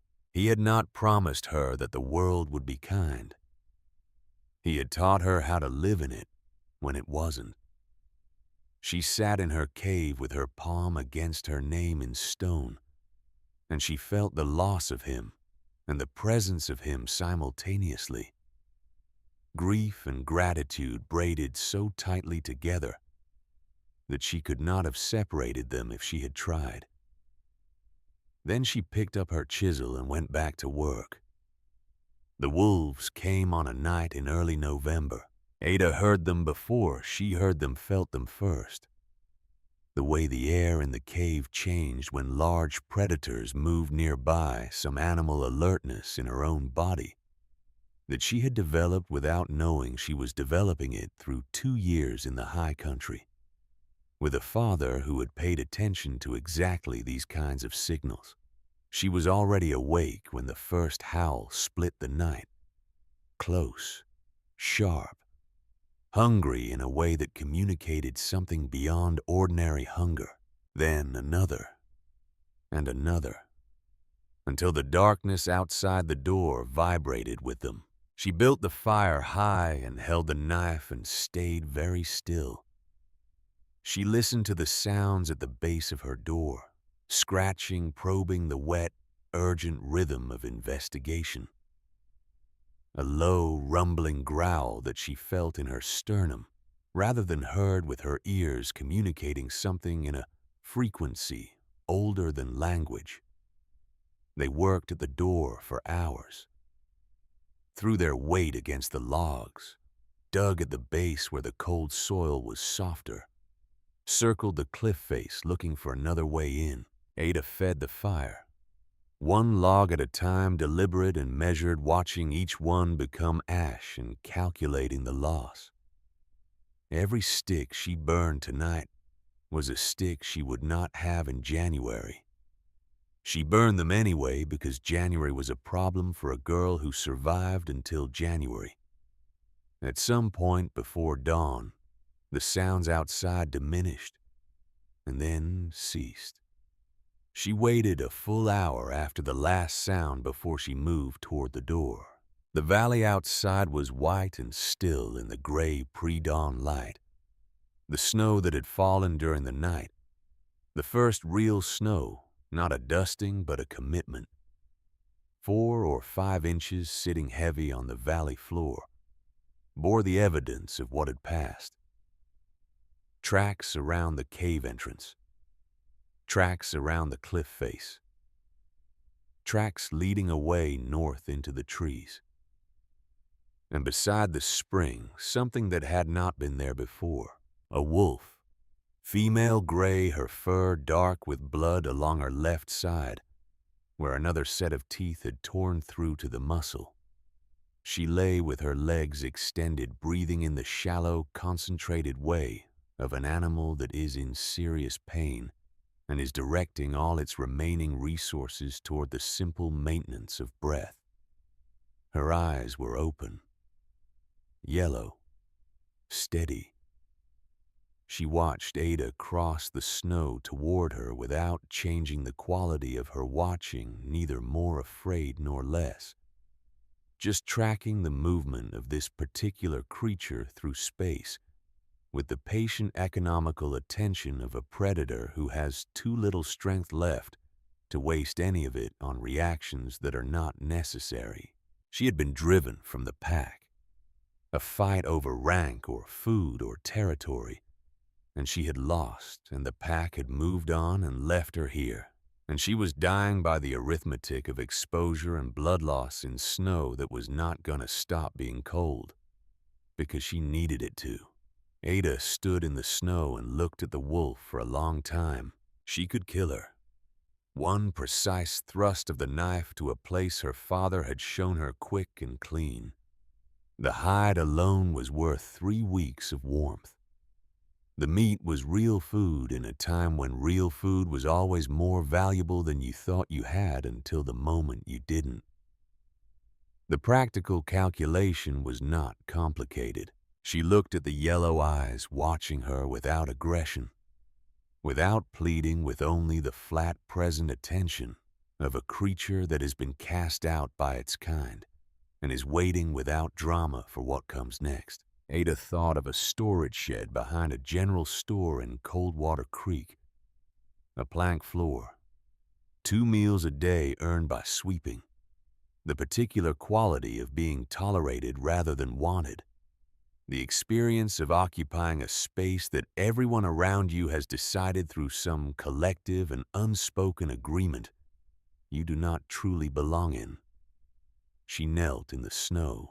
She used cold spring water to clean the wound. She made a poultice from the medicinal herbs she had been drying for weeks. Her father had shown her which ones, pointing them out along creek banks and on south-facing slopes, making her smell each one and name it and remember its purpose. She packed the poultice against the torn muscle with careful hands, applying pressure without causing more damage. Then she reached for her mother's blanket. She held it for a moment. The worn wool, the ghost of lavender, so faint now that she had to hold the fabric against her face and breathe deeply to find it. And even then, she was no longer entirely sure if the scent was real, or if she was remembering it so strongly that her brain was providing it where it no longer existed. This blanket was the only thing of her mother's she had, the only tangible connection to a woman she had never met, never heard speak, never seen move through the world. She tore a length from the edge, then another. She wrapped the wolf's side, binding the poultice in place, pulling the strips snug but not tight, tying them off against the gray fur. The wolf did not bite her, did not struggle, lay still, and watched her hands work with those yellow eyes that were tracking everything without comment. When it was done, Ada sat back in the snow and looked at her work. She left a portion of dried rabbit meat within the wolf's reach, then retreated to her doorway and watched from the threshold. After a long time, the wolf gathered herself with visible effort, the mechanics of standing clearly painful, and moved toward the edge of the valley. At the tree line, she stopped, turned her head, looked back across the white space of the valley at the girl standing in her stone doorway. The look lasted long enough to mean something. Then the wolf walked into the trees and was gone. Ada stood in the cold for a moment longer. Then she went inside, rebuilt her fire, and noted in the back of her mind with the same careful precision she applied to everything that she had just spent material she could not spare on a creature that had tried to breach her door 6 hours ago. She could not explain this decision in terms her father's lessons provided. It was not survival calculation. It was something else, something she did not yet have the language for, but that felt as necessary as stone remembering warmth. The horse appeared a week later, a Mustang stallion standing beside the spring on a morning when the air was cold enough to make breath visible from 50 yards away, drinking with the concentrated urgency of an animal that has not had water in several days. His coat was the color of morning frost gray tending toward silver, shifting as he moved. His mane was tangled badly with burrs and knots. His ribs were visible, and his right rear leg was swollen and hot the way an injury gets when it has been aggravated over distance and left without treatment. He had become separated from his herd, slowed by the wound left behind by animals that could not afford to slow down for him. Ada watched him from the cave entrance without moving for a full hour. She understood what a horse represented in her situation. The difference between what she could carry and haul on her own and what she could carry and haul with help. The difference between the range she could cover in a day of gathering and the range a horse could cover. The difference possibly between surviving what was coming and not surviving it. She also understood what a wild Mustang was capable of doing to an 11-year-old girl who approached incorrectly She began the process that cannot be rushed. Day 1, she sat at the far edge of the valley, visible, present, doing nothing threatening, simply existing in his field of view, until he had registered her presence enough times that it became ordinary. He watched her the way wild things watch, with every muscle available for departure, assessing and reassessing, the calculation running continuously. But as the hours accumulated and the human made no move, the calculation began to shift. Not trust. Not yet. The reduction of fear from immediate to managed. Day 2, she moved 20 feet closer, left a handful of dried grass on a flat rock, and returned to her previous position. Watched him approach the rock, sniff, eat, raise his head and look at her. She did not move. Day 3, day 4, closer each day. More grass, more patience, more of the slow accumulation of evidence that this particular human represented nothing he needed to flee from.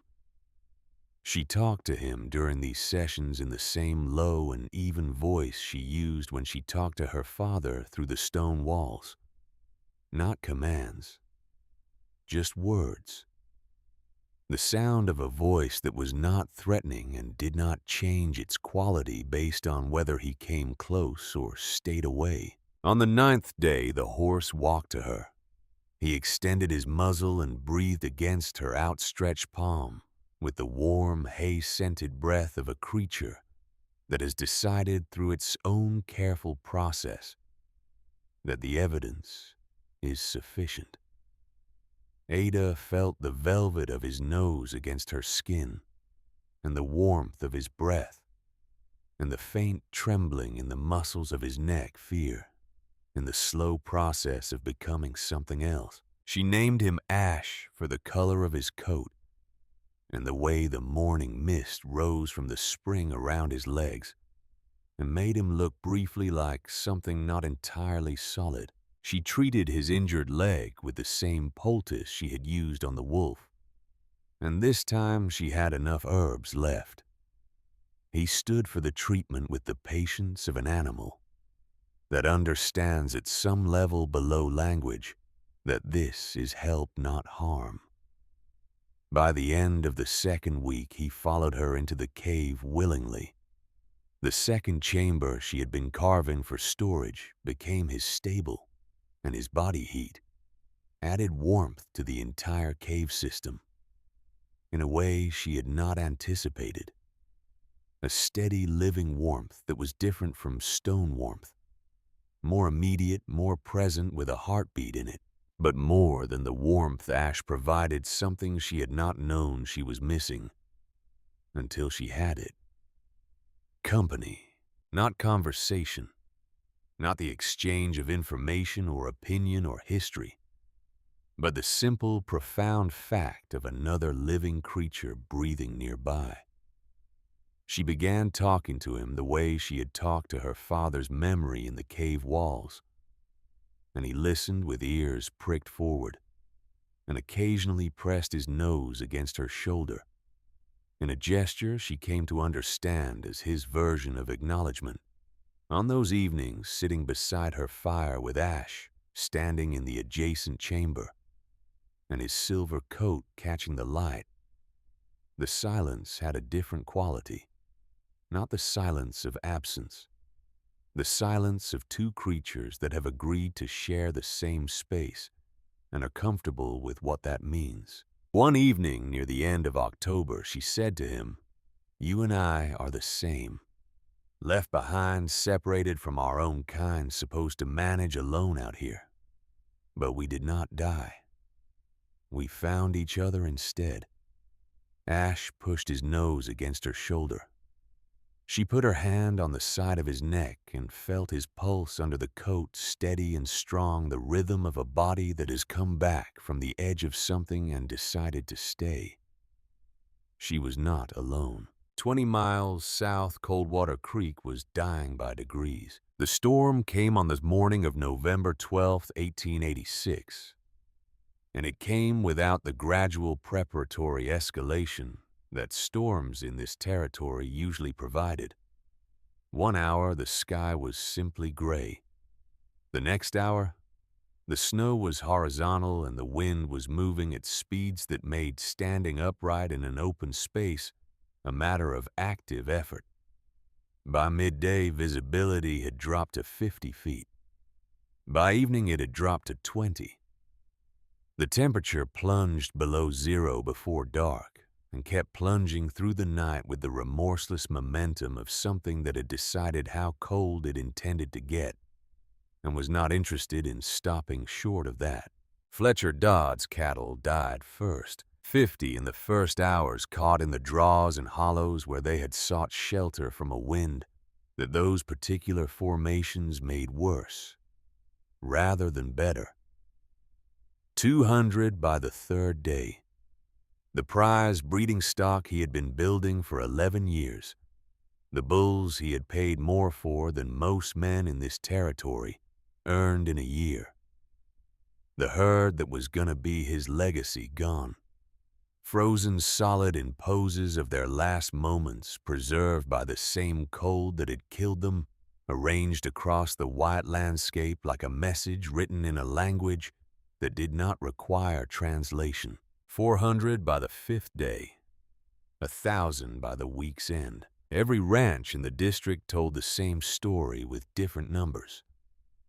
The Hartley spread lost 200 head. 3 families lost their entire herds. The economic foundation of Coldwater Creek, the thing that had given the town its reason for existing and its confidence in its own continuity, vanished under the snow in the span of a week, leaving behind nothing but frozen carcasses in the silence of an industry that had simply ceased to exist. Then the food. Harriet Bloom's store, which had seemed adequate in October, was nearly empty by Christmas. Families who had entered the winter with the unexamined confidence of people who have never been truly hungry found their pantries bare before February arrived. Hunters went out and came back empty-handed, their faces white with frostbite, their spirits hollowed. The elk had gone. The deer had followed. The rabbits had withdrawn so deep into the earth that even experienced trappers could find nothing. The deaths began in January. Old Walter Crane August's younger brother, 63 years old, worn down by decades of hard labor in this unforgiving country, went out to fetch firewood from the pile beside his house. 30 feet from his front door. He did not make it back. His wife found him the next morning, one hand reaching toward the door handle he had almost reached. 30 feet. In that killing cold, 30 feet was the full distance between living and not. The Danforth infant came next, 8 months old, a fever that no amount of cool cloths could bring down, because the cloths froze almost as fast as they were soaked and applied. She died in Ruth Danforth's arms on a night when the wind outside sounded like something in pain. Ruth held her daughter through the night and into the gray morning and did not put her down until Everett came to her gently and said the words that neither of them wanted to be real. 3 weeks later, Everett Danforth himself went out to fetch firewood, 20 feet from his door. He had made this trip every day since the storm began. This time, the blizzard was moving at speeds that made the world disappear at arm's length. He stepped off the porch, and the storm swallowed him. He was 20 feet from his front door and could not find it. He walked in circles, calling out his voice eaten by the wind before it traveled 10 feet in any direction. His tracks filled behind him almost as fast as he made them. They found him in March when the thaw finally permitted it, one hand extended toward the house he had not been able to see. Ruth Danforth received this news in the silence of someone who has already used everything she had for grief, and has discovered that grief does not stop arriving simply because you have run out of what it takes to process it.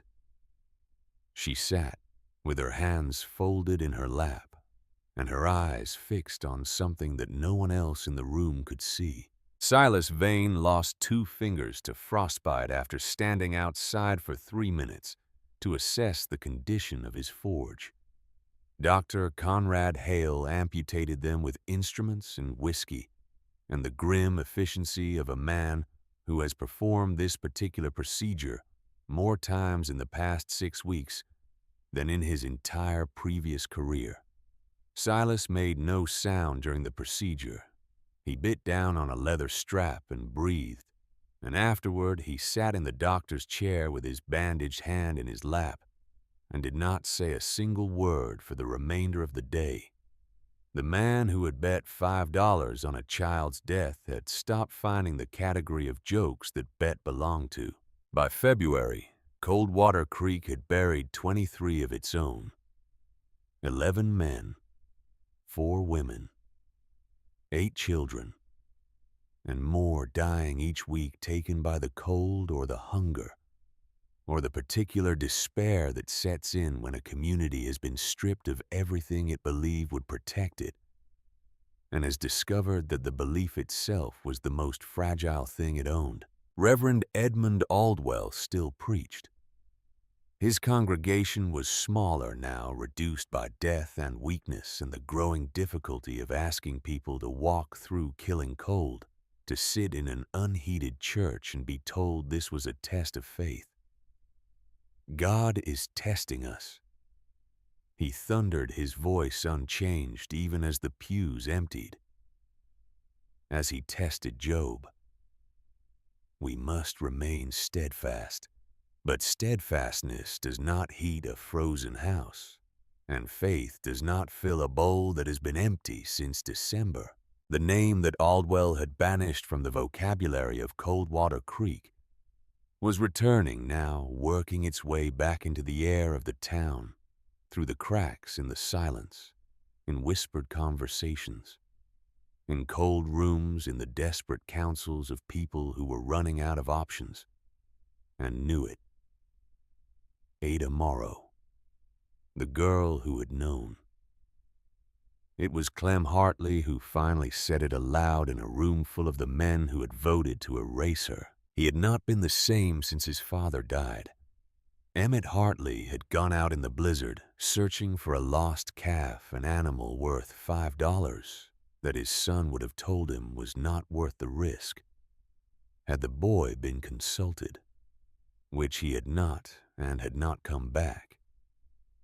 Clem had found him 2 days later, a quarter mile from the ranch house, face down in a drift. He had dug his father out of the snow with his bare hands and carried him home on his back, and had not spoken for 3 days afterward. The boy who stood before Fletcher Dodd's emergency council was not 15 anymore. He had the eyes of someone who has had something essential removed from him and has made the decision to function anyway, at whatever cost that decision requires. Ada Morrow. The name entered the room like a stone dropped into still water. The girl we sent into the wilderness to die. The girl who stood in this town and told every person in it exactly what was coming. Before my father went out that last time, before the storm that took him, he told me to find her if the worst happened. He said she knew things that the rest of us refused to learn.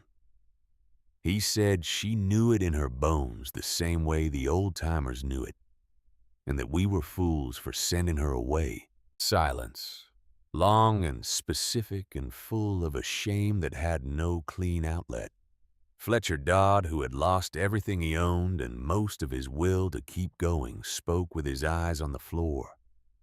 The girl is dead. No child survives alone in this. We are grieving a ghost. From the corner of the room, August Crane's voice came quiet and without apology. Her father survived alone in these mountains for years at a time. The girl is his daughter. I told her where to go, and I told her what she would find there. If she reached those cliffs, if she had time enough to prepare, she may be alive. Then Dr. Conrad Hale, who had said nothing since the meeting began, who had been sitting with his hands folded on the table and his eyes on those hands as though they belonged to someone he was only recently acquainted with, looked up. His face had the quality of a structure that is still standing, but has lost whatever internal support was keeping it upright. He spoke to the table, not to the room. 3 days after we sent her away, I began stockpiling medical supplies in my basement. I have enough there to have treated every frostbite case, every fever, every surgical case this winter has produced. I have had it for months. The room went very still. Clem looked at the doctor, at the face of a man who has just said the true thing out loud for the first time, and is discovering that the relief of it and the weight of it are the same thing. "You knew," Clem said. "You knew from the beginning." Dr. Hale did not deny it. He looked at his hands. "I knew she was probably right the night of the meeting. I chose to say nothing because admitting that a child knew something I did not know, something I had publicly dismissed as superstition, would have cost me everything I had spent 20 years building. So I said nothing, and I prepared privately, and I told myself that if I was wrong, it would not matter, and if I was right, at least the medical supplies would be ready." He paused. 23 people are dead. The supplies are in my basement. They have been there since October. The silence that followed was the kind of silence that has a color to it. Clem stood. His voice was level in the way that something is level when every emotion that might have disrupted it has been deliberately and thoroughly set aside, because what needs to happen now is too important to risk on the volatility of feeling. Ada Morrow warned this town 6 weeks before the first snow fell. Every person in this room owes whatever is left of their life to the fact that we have not yet died. We need to find her. And if she is alive, if she survived what we sent her out to survive, we need to decide right now what kind of people we are going to be when we knock on her door. Nobody spoke against it. Nobody, in the end, had anything left to speak with. The decision was made in the particular silence of people who have reached the bottom of every other option and have discovered that the only door left is the one they bricked shut themselves, and that opening it will require them to look directly at what they used to build the wall. A search party would ride north, into the hills, toward sandstone cliffs above a valley with a spring that did not freeze, toward a girl who had told them the truth and then walked away without looking back. Part 3. The Open Door. They rode out on a morning when the cold had settled into something beyond weather. It had become the permanent condition of the world, the new truth of existence, a fact as fixed and unargued as gravity. 5 men on 4 horses, Fletcher Dodd, Clem Hartley, Silas Vane, Dr. Conrad Hale, and a rancher named George Aldis, who had lost his wife in December and had volunteered for this journey with the quiet purposefulness of a man who needs something to do with his grief before it consumes him entirely. They carried what little food could be spared from stores that were already down to the arithmetic of survival. They carried blankets and a small amount of medical supply, that Dr. Hale had brought from the basement that nobody in the room had been able to look at directly when he carried it out. They did not speak much as they left. The town watched from windows and doorways, faces pale and hollow-eyed and stripped of the comfortable certainties that had organized their lives before November. There was no cheering, no well-wishing, only the particular silence of people who understand that the men riding out may not come back, and that this possibility has to be weighed against the certainty of what happens if they don't go. Clem rode at the front. He had memorized August Crane's directions with the focused attention of someone who understands that the difference between remembering them correctly and remembering them incorrectly is the difference between finding her and not finding her. Sandstone cliffs where the hills flattened toward the valley floor. A spring. A sheltered valley facing south. His grandfather's knife in the hands of an 11-year-old girl who had walked north into the wilderness without looking back. The first day was hard. The second day was harder. The cold on the open trail was different from the cold in town. In town, there were walls. There were structures that broke the wind and slowed its reach.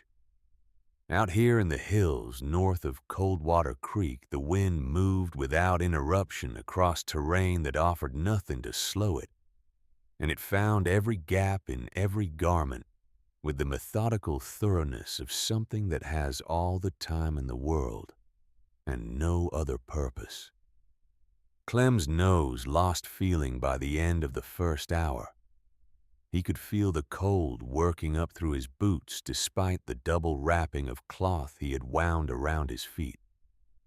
He did not think about his feet. He thought about the directions. He thought about north. On the second night, they sheltered in a narrow ravine where the walls of stone cut some percentage of the wind. 5 men and 4 horses pressed together in the dark, sharing body warmth with the matter-of-fact pragmatism of people who have moved past the point where such closeness requires comment. The horses stood over them like living walls, their breath coming in great visible clouds that rose and dissipated into the black sky above. Fletcher Dodd spoke into the dark sometime after midnight. "She is dead," he said. His voice was not cruel. It was the voice of a man making an assessment he believed was accurate because the alternative was hope, and hope in his current condition was something he was not sure he could afford to carry. No child survives alone in this. Not for this long. Not in this cold. We are going to ride for another day and find nothing except evidence of what we did to her. And then we are going to have to live with that on top of everything else we are already living with. Nobody answered him. Clem lay on his back and looked at the stars, cold and brilliant and indifferent in the way that things are indifferent when they operate at a scale where human suffering simply does not register. And he thought about a morning on the steps of a church. A girl with gray eyes and a wool blanket standing in a crowd of people who had decided to stop seeing her. The weight of his grandfather's knife passing from his hand to hers. The fierceness in his own voice when he had said, "I will find you. I swear it." He had meant it then. The statement still meant the same thing now in the dark, in the cold. With Dodd's voice hanging in the air between them like an invitation to abandon it. He did not abandon it. When the sky began to lighten on the third morning, Clem was already in the saddle. They rode for 4 hours through terrain that was becoming increasingly difficult to navigate. The trail, buried under snow that had drifted against every formation of rock and vegetation. The landmarks that August had described, visible only as shapes beneath white, requiring interpretation rather than simple recognition. George Aldis's horse stumbled badly at a creek crossing and went lame, and the animal had to be left in a stand of pines with a portion of the feed they had brought, though everyone understood as they rode away that the horse would not be there when they came back. They were 4 men on 3 horses now. Dodd said nothing more about turning back. He rode with his shoulders curved forward against the wind and his eyes on the trail ahead, and whatever he was thinking remained behind his face. Then Clem stopped, through a gap in the blowing snow, a brief clearing in the white that lasted perhaps 3 seconds. Before the wind closed it again, he saw something on the face of a sandstone cliff 200 yards ahead, a thin thread of gray rising from the rock face, rising straight without the chaotic tumbling that wind-blown smoke makes because it was emerging from a sheltered place, protected from the worst of the wind by the geometry of the cliff itself. It rose with the patience and steadiness of something that had been rising for a long time and had every intention of continuing. He did not point at it. He did not speak. He simply nudged his horse forward, and the others followed because they could see it too. And there was nothing left to say that the sight of it had not already said more completely. They came around the base of the cliff and into the valley, and the wind dropped immediately, cut off by the angle of the stone, replaced by a cold that was still serious but was manageable. Was the cold of a sheltered place rather than the cold of an exposed one. The valley floor was white and undisturbed. The spring was running open water in a season that had frozen everything else, moving over its series of stone ledges with the quiet persistence of water that comes from deep enough in the earth to be untouched by what happens at the surface. The smoke was real. It emerged from a crack in the cliff face 20 feet above the valley floor, from a source invisible from the outside, rising in a thin gray column that bent slightly east in the residual air current and then straightened and kept going. Steady, unhurried. The smoke of a fire that has been burning for a long time, tended by someone who knows exactly what they are doing with it. The entrance to the cave was below, and to the left of the smoke, not visible until you were standing almost directly in front of it, hidden by the fall of boulders and the angle of the overhang above. A dark gap in the red-gold stone fitted with a door made from aspen logs.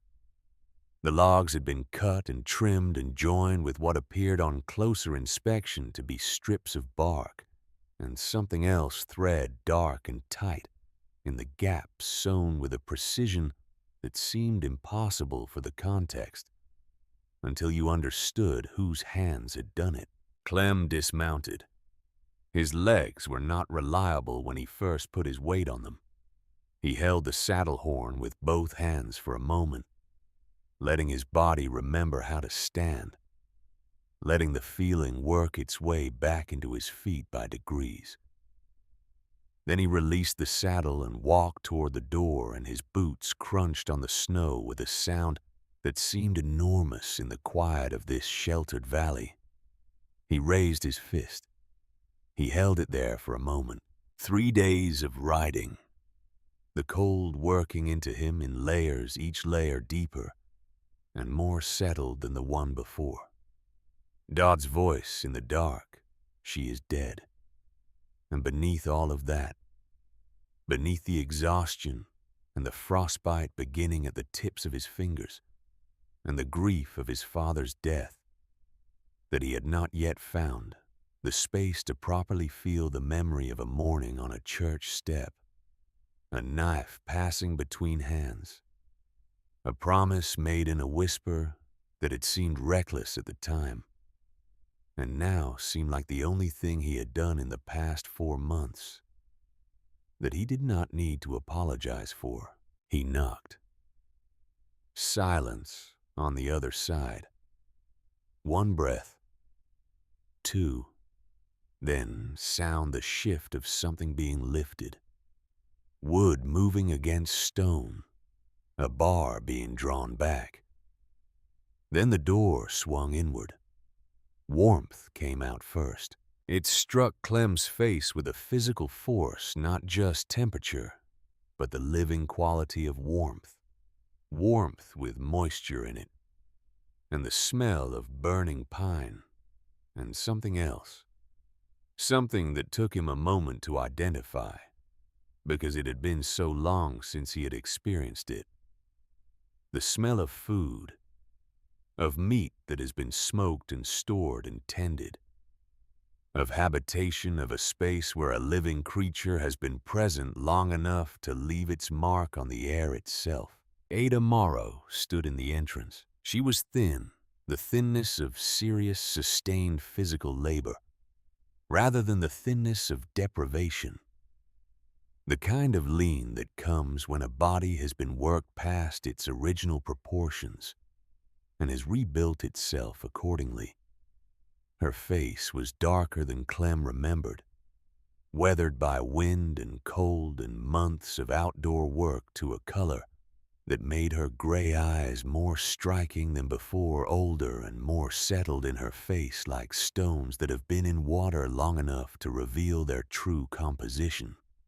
Her dark hair was tied back with a strip of leather.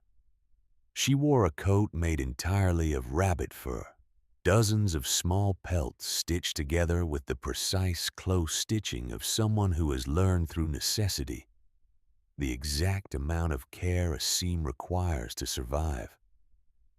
Her hands hanging at her sides were visibly changed, the palms thick with callus, the fingers marked by work in a way that no 11-year-old's hands should be.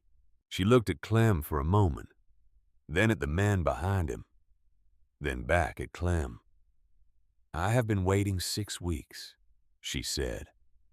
Not a question, not surprise. A fact stated with the same matter-of-fact precision she had always used.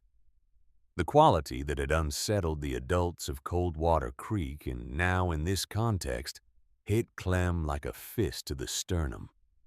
He opened his mouth, closed it. His throat had done something that made words temporarily unavailable. Behind Ada, the cave was warm and ordered and alive. Firelight moved across walls that had been smoothed to a polished surface by patient and sustained labor. Clem could see in the quality of the stone surface the thousands of individual strokes that had made it that way. Bundles of dried meat hung from wooden pegs, driven into the rock at precise intervals. Firewood was stacked against the back wall in rows so straight and tight that they looked architectural, the work of someone who understands that the arrangement of wood is not aesthetics but arithmetic. Woven grass containers held supplies whose nature he could only partially identify. And through an opening in the left wall, the gray shape of a horse stood watching the strangers with calm, assessing eyes, his silver coat catching the firelight. Ada stepped back and held the door open. "Come inside," she said. "All of you." She had carved additional chambers. This was the thing that stopped every man in the group when she led them through the interior passage. A corridor she had hewn through 15 feet of solid rock, floored with smooth stone and roofed with the natural arch of the formation above. On the other side, 4 chambers opened off the main passage, each one fitted with a fire pit. Each pit lined with flat stones arranged to maximize the heat radiating into the surrounding rock. Each chamber large enough to hold 7 or 8 people with their supplies. The doors were aspen wood sealed at the edges with the same close stitching as her coat. The walls of each chamber showed the same patient smoothing as the main room. The firewood stacked in each pit was laid and ready. Ada had not just survived. She had built a shelter for 30 people. "I finished these 6 weeks ago," she said, standing in the passage with the lamp she had carried from the main room. "I mapped the Elk Valleys 3 miles east. The snow is lighter there because of how the cliffs block the prevailing wind and game winters in the lower meadows. I know where the roots hold through February under the freeze line, and where the pine nut caches are, that the squirrels did not manage to empty before the snow came." She paused. "I built this for everyone who was still alive when you found me. However many that turned out to be." Fletcher Dodd walked slowly into the nearest chamber. He stood in the middle of it with the lamplight playing across his face and the warmth of the stone coming at him from every direction. Warmth that the rock had been storing for weeks, releasing it with the steady patience of something that has been filled up and is now giving back. He stood there for a long time. Then his knees bent and he went down. Not a collapse, not a fall. A kneeling deliberate, like something he had decided to do the way a man kneels in a church when the weight of what he is carrying exceeds what the upright position can accommodate. His hands were on the stone floor. His head was bowed. When he finally spoke, his voice had lost every quality that had characterized it. For the past 20 years, the rancher's authority, the landowner's certainty, the particular confidence of a man who has never been proven wrong about anything that truly mattered. "I called you a liar," he said to the stone floor. "In front of everyone. I voted to send you away. I said, if the winter you predicted arrived, I would ride out myself and bring you back. I said it as a joke. People laughed. And now I am kneeling in the house you built with your own hands, in the shelter you prepared for the people who wanted you dead. And I am asking you to save what is left of us." Silas Vane held up his bandaged hands. The wrappings were dark at the tips, where the stumps of his missing fingers had seeped through the cloth during the ride. His face was not the face that had laughed in Harriet Bloom's store 4 months ago. That face had needed the audience. This face had no use for an audience and showed it. "I bet $5 you were already dead," he said. "I laughed when they cast you out. I have lost 2 fingers and several people I knew and most of what I thought I was. I do not know what I am asking you for. I just know I have nothing left to offer except the fact that I am here." Dr. Conrad Hale stood apart from the others near the passage entrance, and his face held the expression of a man watching the demolition of a structure he spent his entire adult life constructing.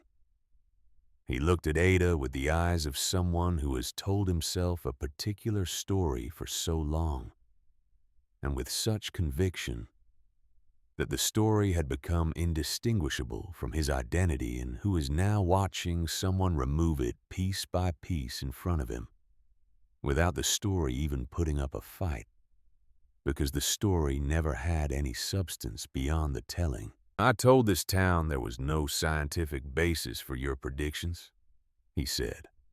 "I told them your knowledge was superstition. I have 3 medical degrees from institutions that the people in this territory regard as the highest possible authority on how the world works." He stopped. An 11-year-old girl who learned to read Winter by watching animals and listening to her father knew more about the survival of this community than everything I studied in all those years. He looked at his own hands. "I knew you were right the night they voted to send you away." I said nothing. I prepared privately and told myself it was prudent. 23 people are dead. I will carry that for the rest of my life. and I am not asking you to carry any part of it for me." He did not request forgiveness. He stated facts. And there was in that choice something more honest than any apology could have been. Clem stood last. His jaw was working the way jaws work when a person is trying to keep control of something that does not particularly want to be controlled. He looked at Ada across the lamplight, and the warmth and the space between them that contained everything. The knife, the whisper, the promise his father going out into the storm, saying her name, telling his son to find her. "I always believed you," he said. "My father believed you too. Before he went out that last time, he told me if the worst happened, find Ida Morrow. He said you knew things the rest of us refused to learn." He stopped there because there was nothing more to add that would not diminish what had already been said. Ada looked at each of them in turn. The same gray-eyed attention she had always given to everything. Steady, precise cataloging without judgment. Building the complete picture before drawing any conclusion. Then she moved toward the fire at the center of the main chamber and knelt to add a length of wood, and the fire accepted it and grew, and the warmth pressed outward into the stone and into the room. "Rest tonight," she said. "Eat. Warm yourselves through. Tomorrow we go back to Coldwater Creek and bring the rest of them here. Every one of them." Dodd looked up from the floor. "Even the ones who hate you most." Ada settled the wood in the fire and did not look up. "The children in Coldwater Creek did not vote to cast me out," she said. "The babies did not call me a demon. I will not let the innocent die to punish the guilty." Grace Aldwell arrived the following morning. She had left Coldwater Creek before the search party reached Ada's cave, had walked out of the parsonage, while Edmund Aldwell was on his knees in the empty church, his voice filling the cold space with prayer that had no congregation left to receive it. She had taken her warmest coat and her practical boots and a small amount of food, and had followed the tracks of 5 horses north into the hills, moving slower than the riders, but moving steadily with the determined persistence of a woman who has made a decision after a very long time of not making it and intends to see it through. She arrived at the valley on foot, half frozen, having navigated the last mile in the failing light of early afternoon by following the smoke from the cave. Ada opened the door before she had finished crossing the valley floor. Grace stopped walking when she saw the girl in the entrance, and for a moment, she simply stood in the snow at 40 yards distance, breathing in the cold air with her hands at her sides, and an expression on her face that had several things in it simultaneously, and no longer had the energy to conceal any of them. She came the rest of the way across the snow and stopped before Ada. "I knew," she said. "I knew from the beginning that you were right. I sat in that church and I listened to Edmund condemn you, and I did not stand up. I did not speak. I let them send you out into that winter because speaking would have cost me things I was not willing to lose." She paused. "Things that turned out not to be worth keeping." Ada looked at her for a moment. Then she said, "You put something in my pocket the morning they sent me away." Grace nodded. "I did not know if it would help. It was all I had the courage to do." She looked at the ground. It was not enough courage. Ada reached into the pocket of her fur coat. She withdrew a short length of thread, the last of what Grace's needle had carried, used down to almost nothing over months of stitching that had begun with the door and continued through every repair and reinforcement the cave had required. She held it up between them. "It sealed my door before the first storm came," she said. It kept the fire alive. It was enough. Grace Aldwell sat down in the snow and put her face in her hands and made a sound that had been building inside her for a very long time. Ada knelt beside her in the snow and stayed there, not speaking, not moving away, simply present in the way that presence is sometimes the only thing one person can genuinely offer another. After a while, Grace's breathing steadied. She lifted her face. The cold had done interesting things to the tears on her cheeks. She looked at the girl beside her, with eyes that were red-rimmed and clear and done with pretending. "I left him," she said. "I walked out. I do not know what that means yet. But I walked out." "It means you are here," Ada said. "That is enough." The evacuation of Coldwater Creek began 2 days later before dawn. Ada rode Ash to the edge of the ruins of the town and sat on the silver horse in the gray half-light of earliest morning and watched the survivors emerge. 112 people. They came from their damaged houses into the cold, women with infants pressed against their chests. The babies wrapped in every layer that could be found, swaddled so thoroughly that only their eyes were visible between scarves and caps. Children in so many coats they could barely bend their arms. Men hauling sleds loaded with the remnants of whatever could be carried flour in sealed tins. Tools, blankets, a cast-iron skillet gripped by one woman with the same conviction she might have given a child. An old man with a sack of seed corn tied to his chest inside his coat, because seeds were the future if there was one. 112 people. 23 graves in the frozen earth. Ada looked at those 112 faces as they gathered at the edge of the road. She looked at the hollow places in their eyes, the specific hollowness that comes not from hunger alone, but from the experience of having believed with absolute certainty that you were safe, and discovering that the certainty itself was the thing that made you vulnerable.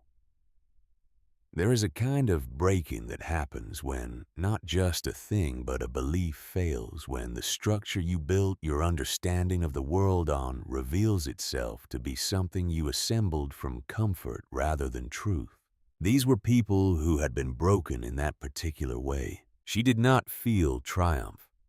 She did not feel satisfaction. She felt something that had no clean name. Something that lived in the same territory as grief, because these were human beings, and human beings in this condition are a form of grief walking around in coats. They were not her enemies. They were not her friends. They were people. Frightened, humbled, stripped-down people who were standing in the cold before dawn, because they wanted their children to live. And that desire, whatever else could be said about them, was real, and was recognizable, and was something she could work with. She turned Ash north, and the column followed. The march to the cave system took 2 days. Ada set the pace at what she had calculated was the maximum the weakest members of the group could sustain without reaching the threshold of exhaustion that becomes dangerous. She stopped the column at intervals she had planned before they left, places where the terrain offered shelter from the wind, where the group could huddle and warm themselves before the next section. She had marked these rest points during the ride down to town, selecting each one with the same attention she applied to setting a snare. The difference between the right placement and the wrong one was the difference between something working and something not working, and there was no room for approximation. Children fell in the deeper drifts and were pulled upright and fell again, and were lifted by whoever was nearest, the repeated cycle of collapse and recovery becoming the rhythm of the march, each round of it costing more than the last and giving back a little less. Men with sleds hit buried obstacles that tipped the load sideways and had to be righted with hands that had less strength in them every hour. An elderly woman named Cecilia Pratt, who was 71 years old and had walked to Wyoming from Missouri in 1849, fell in the middle of the second afternoon and could not get up under her own power. George Aldis and Clem carried her the last 4 miles between them, taking turns at the positions without being asked. Ada rode Ash ahead of the column and beside it and behind it, reading the condition of the group, continuously making adjustments. When she saw a child whose face had gone from cold red to the wrong shade of pale, she stopped the column and worked warmth back into the child with her hands and her body heat before it moved further. When a man with a heavy sled was falling behind in a way that would soon separate him from the group, she redistributed his load without discussion, simply taking it and moving it. She did not think about whether these people deserved this attention. She did not perform a calculation in which their past behavior was weighed against the current need. She simply looked at what was required and provided it the way her father had looked at a frozen trap line, and fixed what was broken without complaint, because the work needed doing and she was the one who knew how. On the second evening, when the cliff face came into view above the valley, a sound moved through the column that Ada had not heard from these people in months. Not words, not any particular expression of relief or gratitude or hope. Something simpler and more physical than any of those things the sound a crowd makes when it has been holding its breath without knowing it, and finally exhales. Warmth poured from this cave system as Ada opened the main entrance and then the passage to the additional chambers.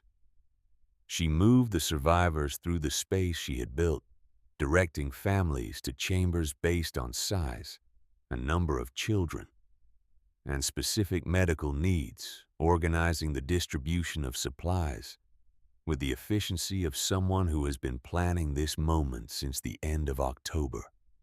She showed them the fire pits and demonstrated the technique of building a fire that heated stone rather than air, explaining exactly why it worked, giving the knowledge in the same complete way her father had always given it, not as instruction to be followed blindly, but as understanding to be owned, because knowledge only protects you if you actually possess it, not if someone else possesses it for you.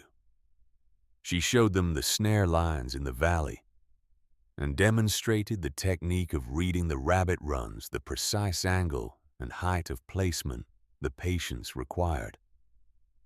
She led the hunters to the elk meadows 3 miles east, where the game had wintered exactly as she had predicted, and the first hunt brought back enough meat to feed the entire group for a week. She taught them to dig roots from beneath the freeze line, to identify pine nut caches by the subtle compression of snow above them, to read the temperature of the coming night from the quality of the light on the western ridge at sundown, giving themselves enough warning to ensure their fires were high and their door cracks sealed before the worst of the cold arrived.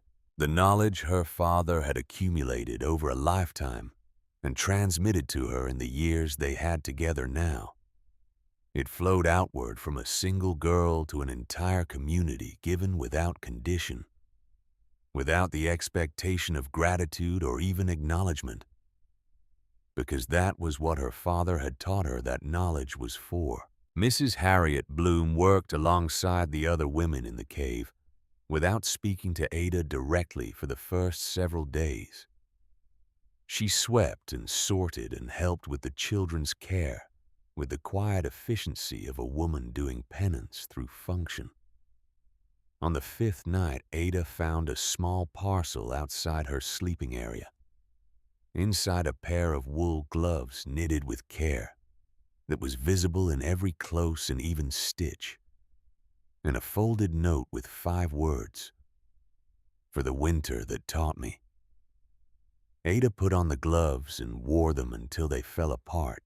Ruth Danforth came to Ada on the 7th night. She found her sitting outside the cave entrance in the cold alone, watching the stars. Ada had come out because the cave was warm and full of the sounds of 100 people living, and she had needed briefly the particular quality of silence that only exists outdoors in winter. The absolute encompassing quiet of snow and cold and distance. Ruth sat down beside her in the snow without asking permission.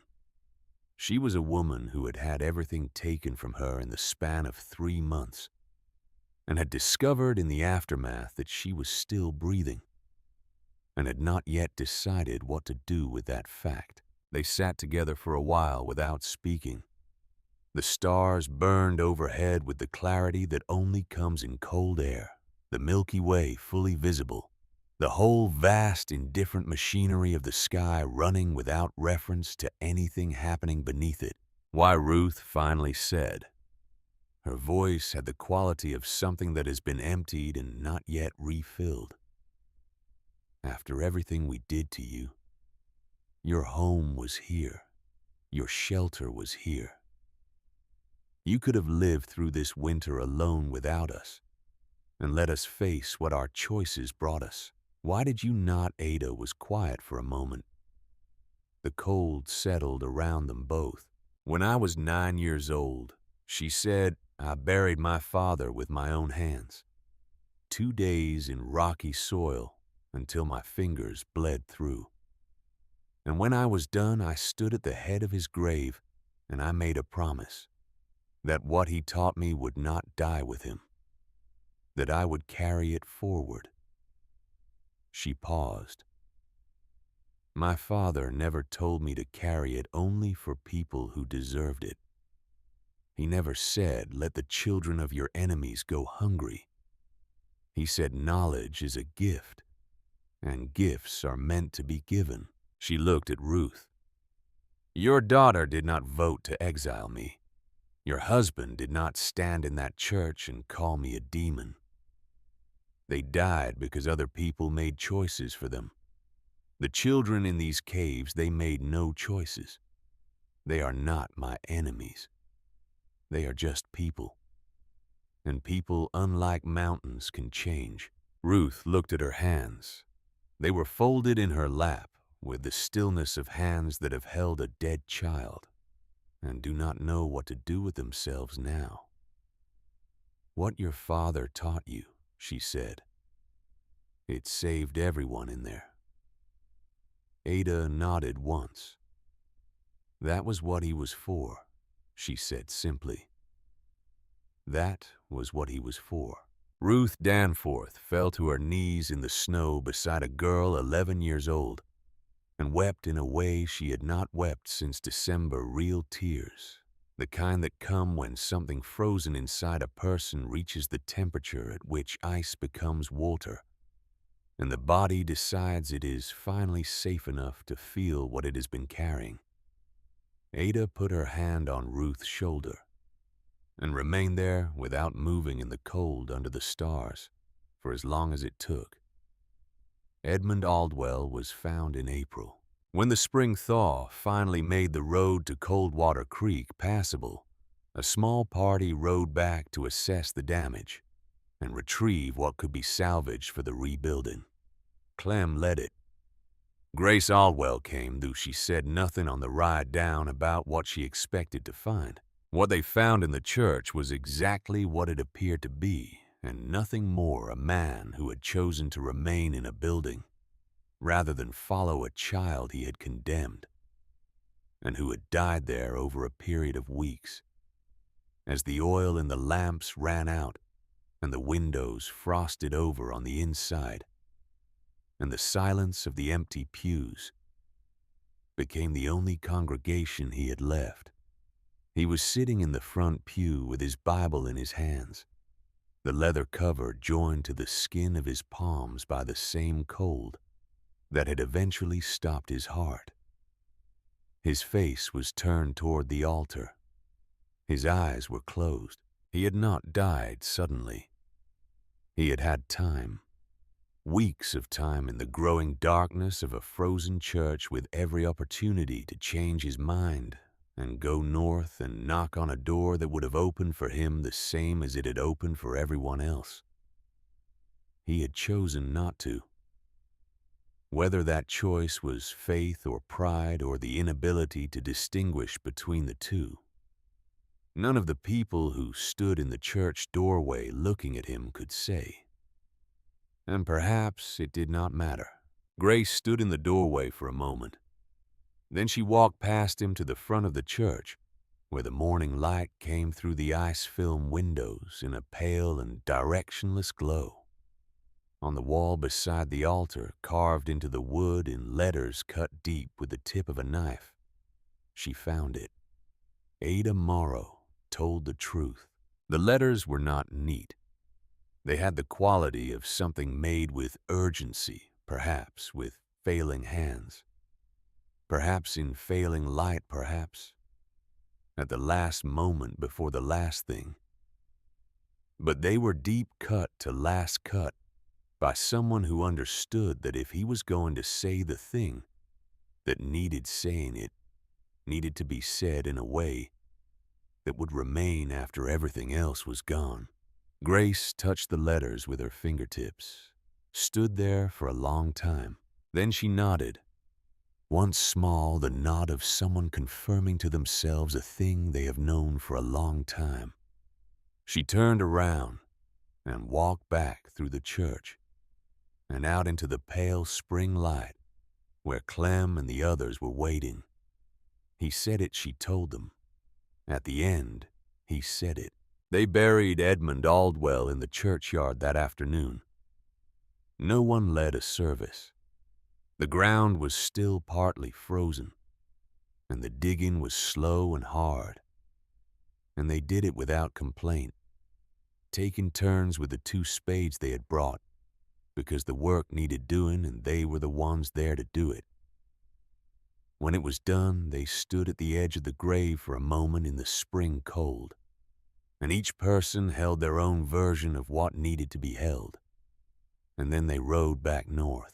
Grace did not look back at the church as they left.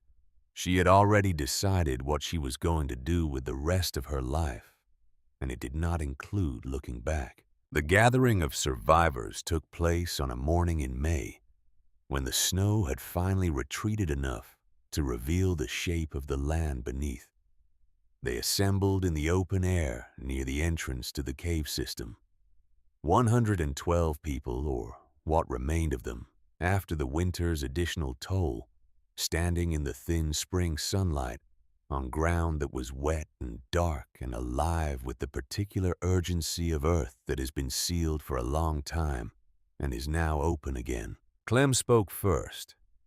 He was 16 now in the ways that matter more than calendar years.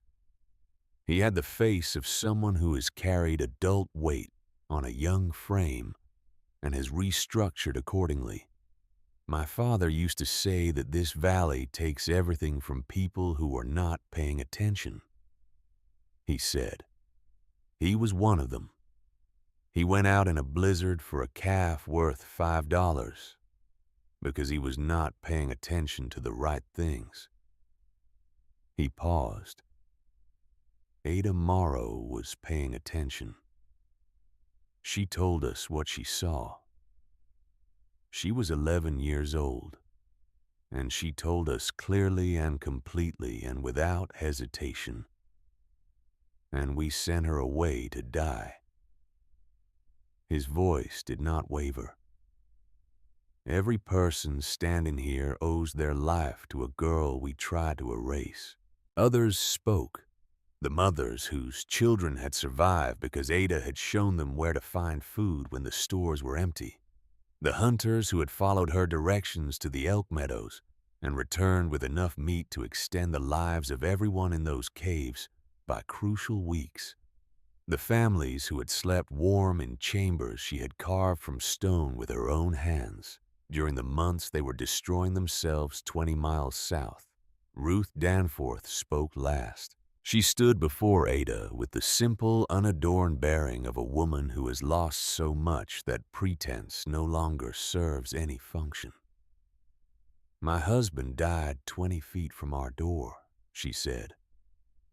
"My daughter died in my arms. All of it could have been different." She stopped. "You had every right to let us die. You had every right to open your door only for the people who believed you and close it on the rest of us." She looked at Ada directly. "But you did not." She stopped again. "Why?" Ada looked at Ruth, looked at the assembled faces dawed with his permanent new humility, Silas, with his bandaged hands. Dr. Hale standing slightly apart, with the expression of a man who has decided to become a different kind of doctor. Clem, with his father's absence visible in him like weather. Grace Aldwell in the back, steady and present. August Crane, who had known this moment was coming since September, and was watching it arrive with the satisfaction of a man whose debt to a dead man has finally been partially paid. "My father had a saying," Ada said. Her voice was even and carried clearly in the spring air. "Prepare or perish. The wilderness gives no second chances to those who ignore its warnings." She looked at each face in turn. "But I am not the wilderness." The silence that followed those 6 words had a different quality from the silences that had come before. Not the silence of shame, not the silence of fear, not the silence of people who do not know what to say. The silence of people who are listening, truly listening. "Perhaps for the first time, I do not forgive what happened," Ada said. "Forgiveness is not something I have figured out yet. Maybe I will someday. Maybe it will take longer than I have." She paused. "But I am glad you lived. I am glad the children lived. I am glad that when the winter came to kill everything in its path, we chose to be something other than the winter." She helped Ruth Danforth to her feet. Then she turned back toward the cliff face and the door she had built, and the fire she had been keeping alive since October. And there was nothing more that needed to be said, because everything that had needed saying had been said, and everything that had needed doing had been done. And the rest of it, the rebuilding, the learning, the slow and imperfect work of becoming people who pay attention, that was the work of years, not of a single morning in May.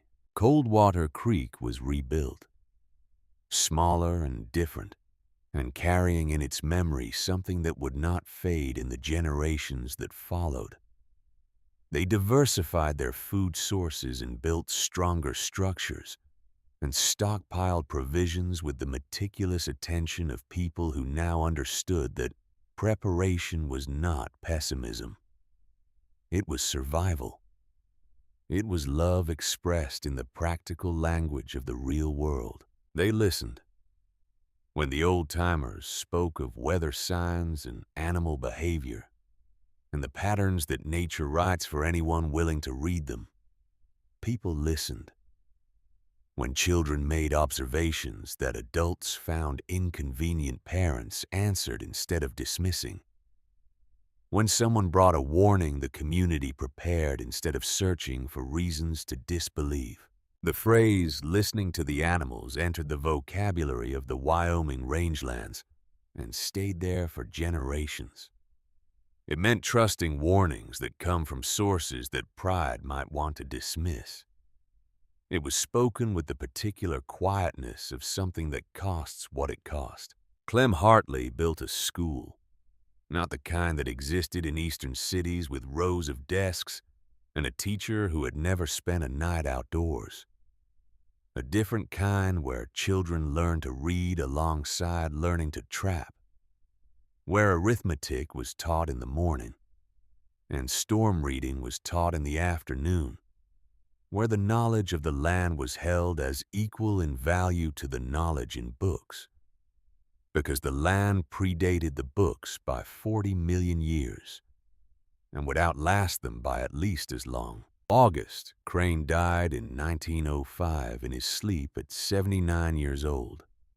He had lived long enough to watch the knowledge he had carried alone since 1856 become common property, to hear his own warnings finally taken seriously in a community that had learned the cost of not taking them seriously. His last words were to his great-grandnephew, a boy of 10 who had spent the previous summer learning from Ada. He gripped the boy's hand with what remained of his strength and said, "Remember what you learned up there. Nature tells the truth even when people lie." Then he closed his eyes and did not open them again. Ruth Danforth remarried 3 years after the Great Winter.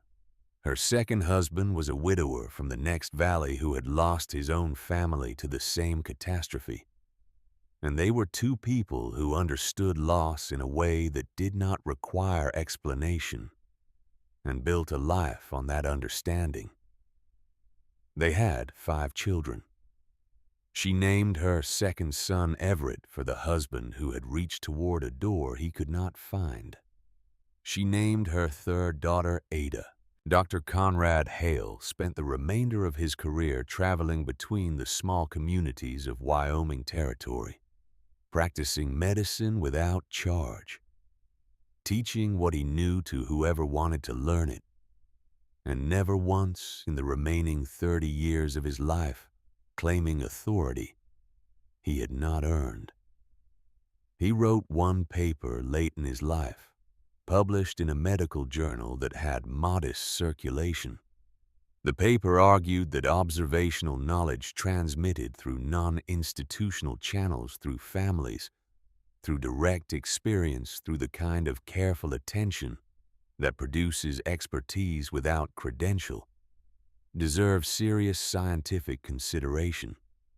The paper cited no case studies, but anyone who had been in Coldwater Creek in the winter of 1886 would have recognized what it was about. Ash the gray Mustang lived to 26 years old. He died on a warm night in the summer of 1904. His great body finally releasing what it had been carrying for decades, with the quiet completeness of something that has done what it came to do and is satisfied. Ada buried him near the entrance to the cave in a grave. She dug herself with her own hands into the earth, the way she had dug every grave that mattered to her, and the stone she placed at the head of it read, "Ash, companion, never abandon me." In the years that followed, people who traveled through that part of the Wyoming hills reported that the wolves gave wide berth to anyone known to be connected to the cave in the cliff face, circling away rather than approaching, retreating, rather than confronting as though some instruction had been passed down through the generations of packs that ran in those hills. People said it was because of a gray she-wolf that had been healed with a poultice of moss and medicinal herbs and strips of a blanket that smelled faintly of lavender in the first winter of a girl's life, alone in the stone. They said that Wolf had somehow communicated to her kind that this human and those who traveled with her were to be left alone. Perhaps that is exactly what happened. Perhaps it is the kind of story that accumulates around a life when that life has been lived in a particular way. Perhaps it is both at once, and the distinction does not matter as much as we think it does. Ada Morrow died in the winter of 1949, 74 years old, in the cave she had carved from the mountain with her own hands in the autumn of 1886. Her students found her in the morning. She had died in her sleep in the room where she had wept from relief the first night she made fire in a sealed space and felt the stone warm against her spine. Her face held an expression of complete and settled peace. Her hands were folded in her lap. The fire in the pit at the center of the room was still burning, had been burning continuously, that same pit, for 63 years. They buried her beside her father in the canyon above the Stillwater River, in the grave she had dug with her 9-year-old hands when she had nothing but grief and a map and the complete and total knowledge of what her father had given her and what she intended to do with it. Father and daughter side by side in the earth, where the eagles circled and the elk grazed in the lower meadows, and the mountains stood watch the way mountains always do. The knife that Clem Hartley had pressed into her hand on the steps of a church on the morning of September 29th, 1886. His grandfather's knife, 8 inches of blade worn smooth by 3 generations of careful use, was placed in the hands of her most dedicated student, who placed it in the hands of the next, and the next after that. A chain of knowing and remembering expressed in the simple human act of passing something precious to someone worthy unbroken to this day. The cave in the cliff face is a protected historical site now maintained by the descendants of the students Ada taught people who carry her name not in their blood, but in their knowledge, which may be the more enduring inheritance. Visitors come from across the country to stand in the chambers she carved, to touch the smooth stone walls and feel the warmth that seems to emanate from them even on the coldest days, as though the rock is still holding heat from fires that burned a century ago and has not yet decided to let it go. Above the entrance to the main chamber, carved in letters that Ada cut herself sometime in the years after the Great Winter, is an inscription that visitors photograph and carry home with them and find returning to mind at unexpected moments in quiet rooms on sleepless nights, during conversations where someone is saying something true that nobody in the room wants to hear. The inscription reads, "The mountains told me, I told them. Now we all know." Holt Morrow, who taught his daughter to listen when no one else would, who spent his life accumulating wisdom and gave every piece of it away, without condition, who died in a clearing above the Stillwater River and was buried by the small and bleeding hands of the child. He had spent every day preparing for exactly this. He would have known every word of that inscription, would have sat before it on a cold morning with a cup of coffee going cold in his hands, and nodded slowly.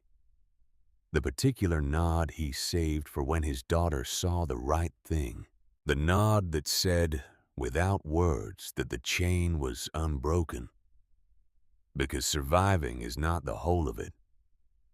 A person can survive alone. An animal can survive alone. The wilderness is full of things that survive alone and call it enough. But choosing to share what you carry with the people who hurt you, choosing to open a door you built with bleeding hands for people who voted to send you into the dark, choosing to be something more than the cold that tried to kill you and the cruelty that tried to define you. Choosing to look at a room full of broken people and see not your enemies, but simply people frightened, flawed, capable of terrible choices and also capable of standing in the snow before dawn because they want their children to live. That is not survival. That is something the wilderness cannot teach you, and that no amount of cold can take away, and that lives, once you have chosen it, in the same place that warmth lives in, stone deep and permanent and patient, radiating outward, long after the fire that created it has gone given back freely to whoever presses their hand against the surface and is willing to feel what is there.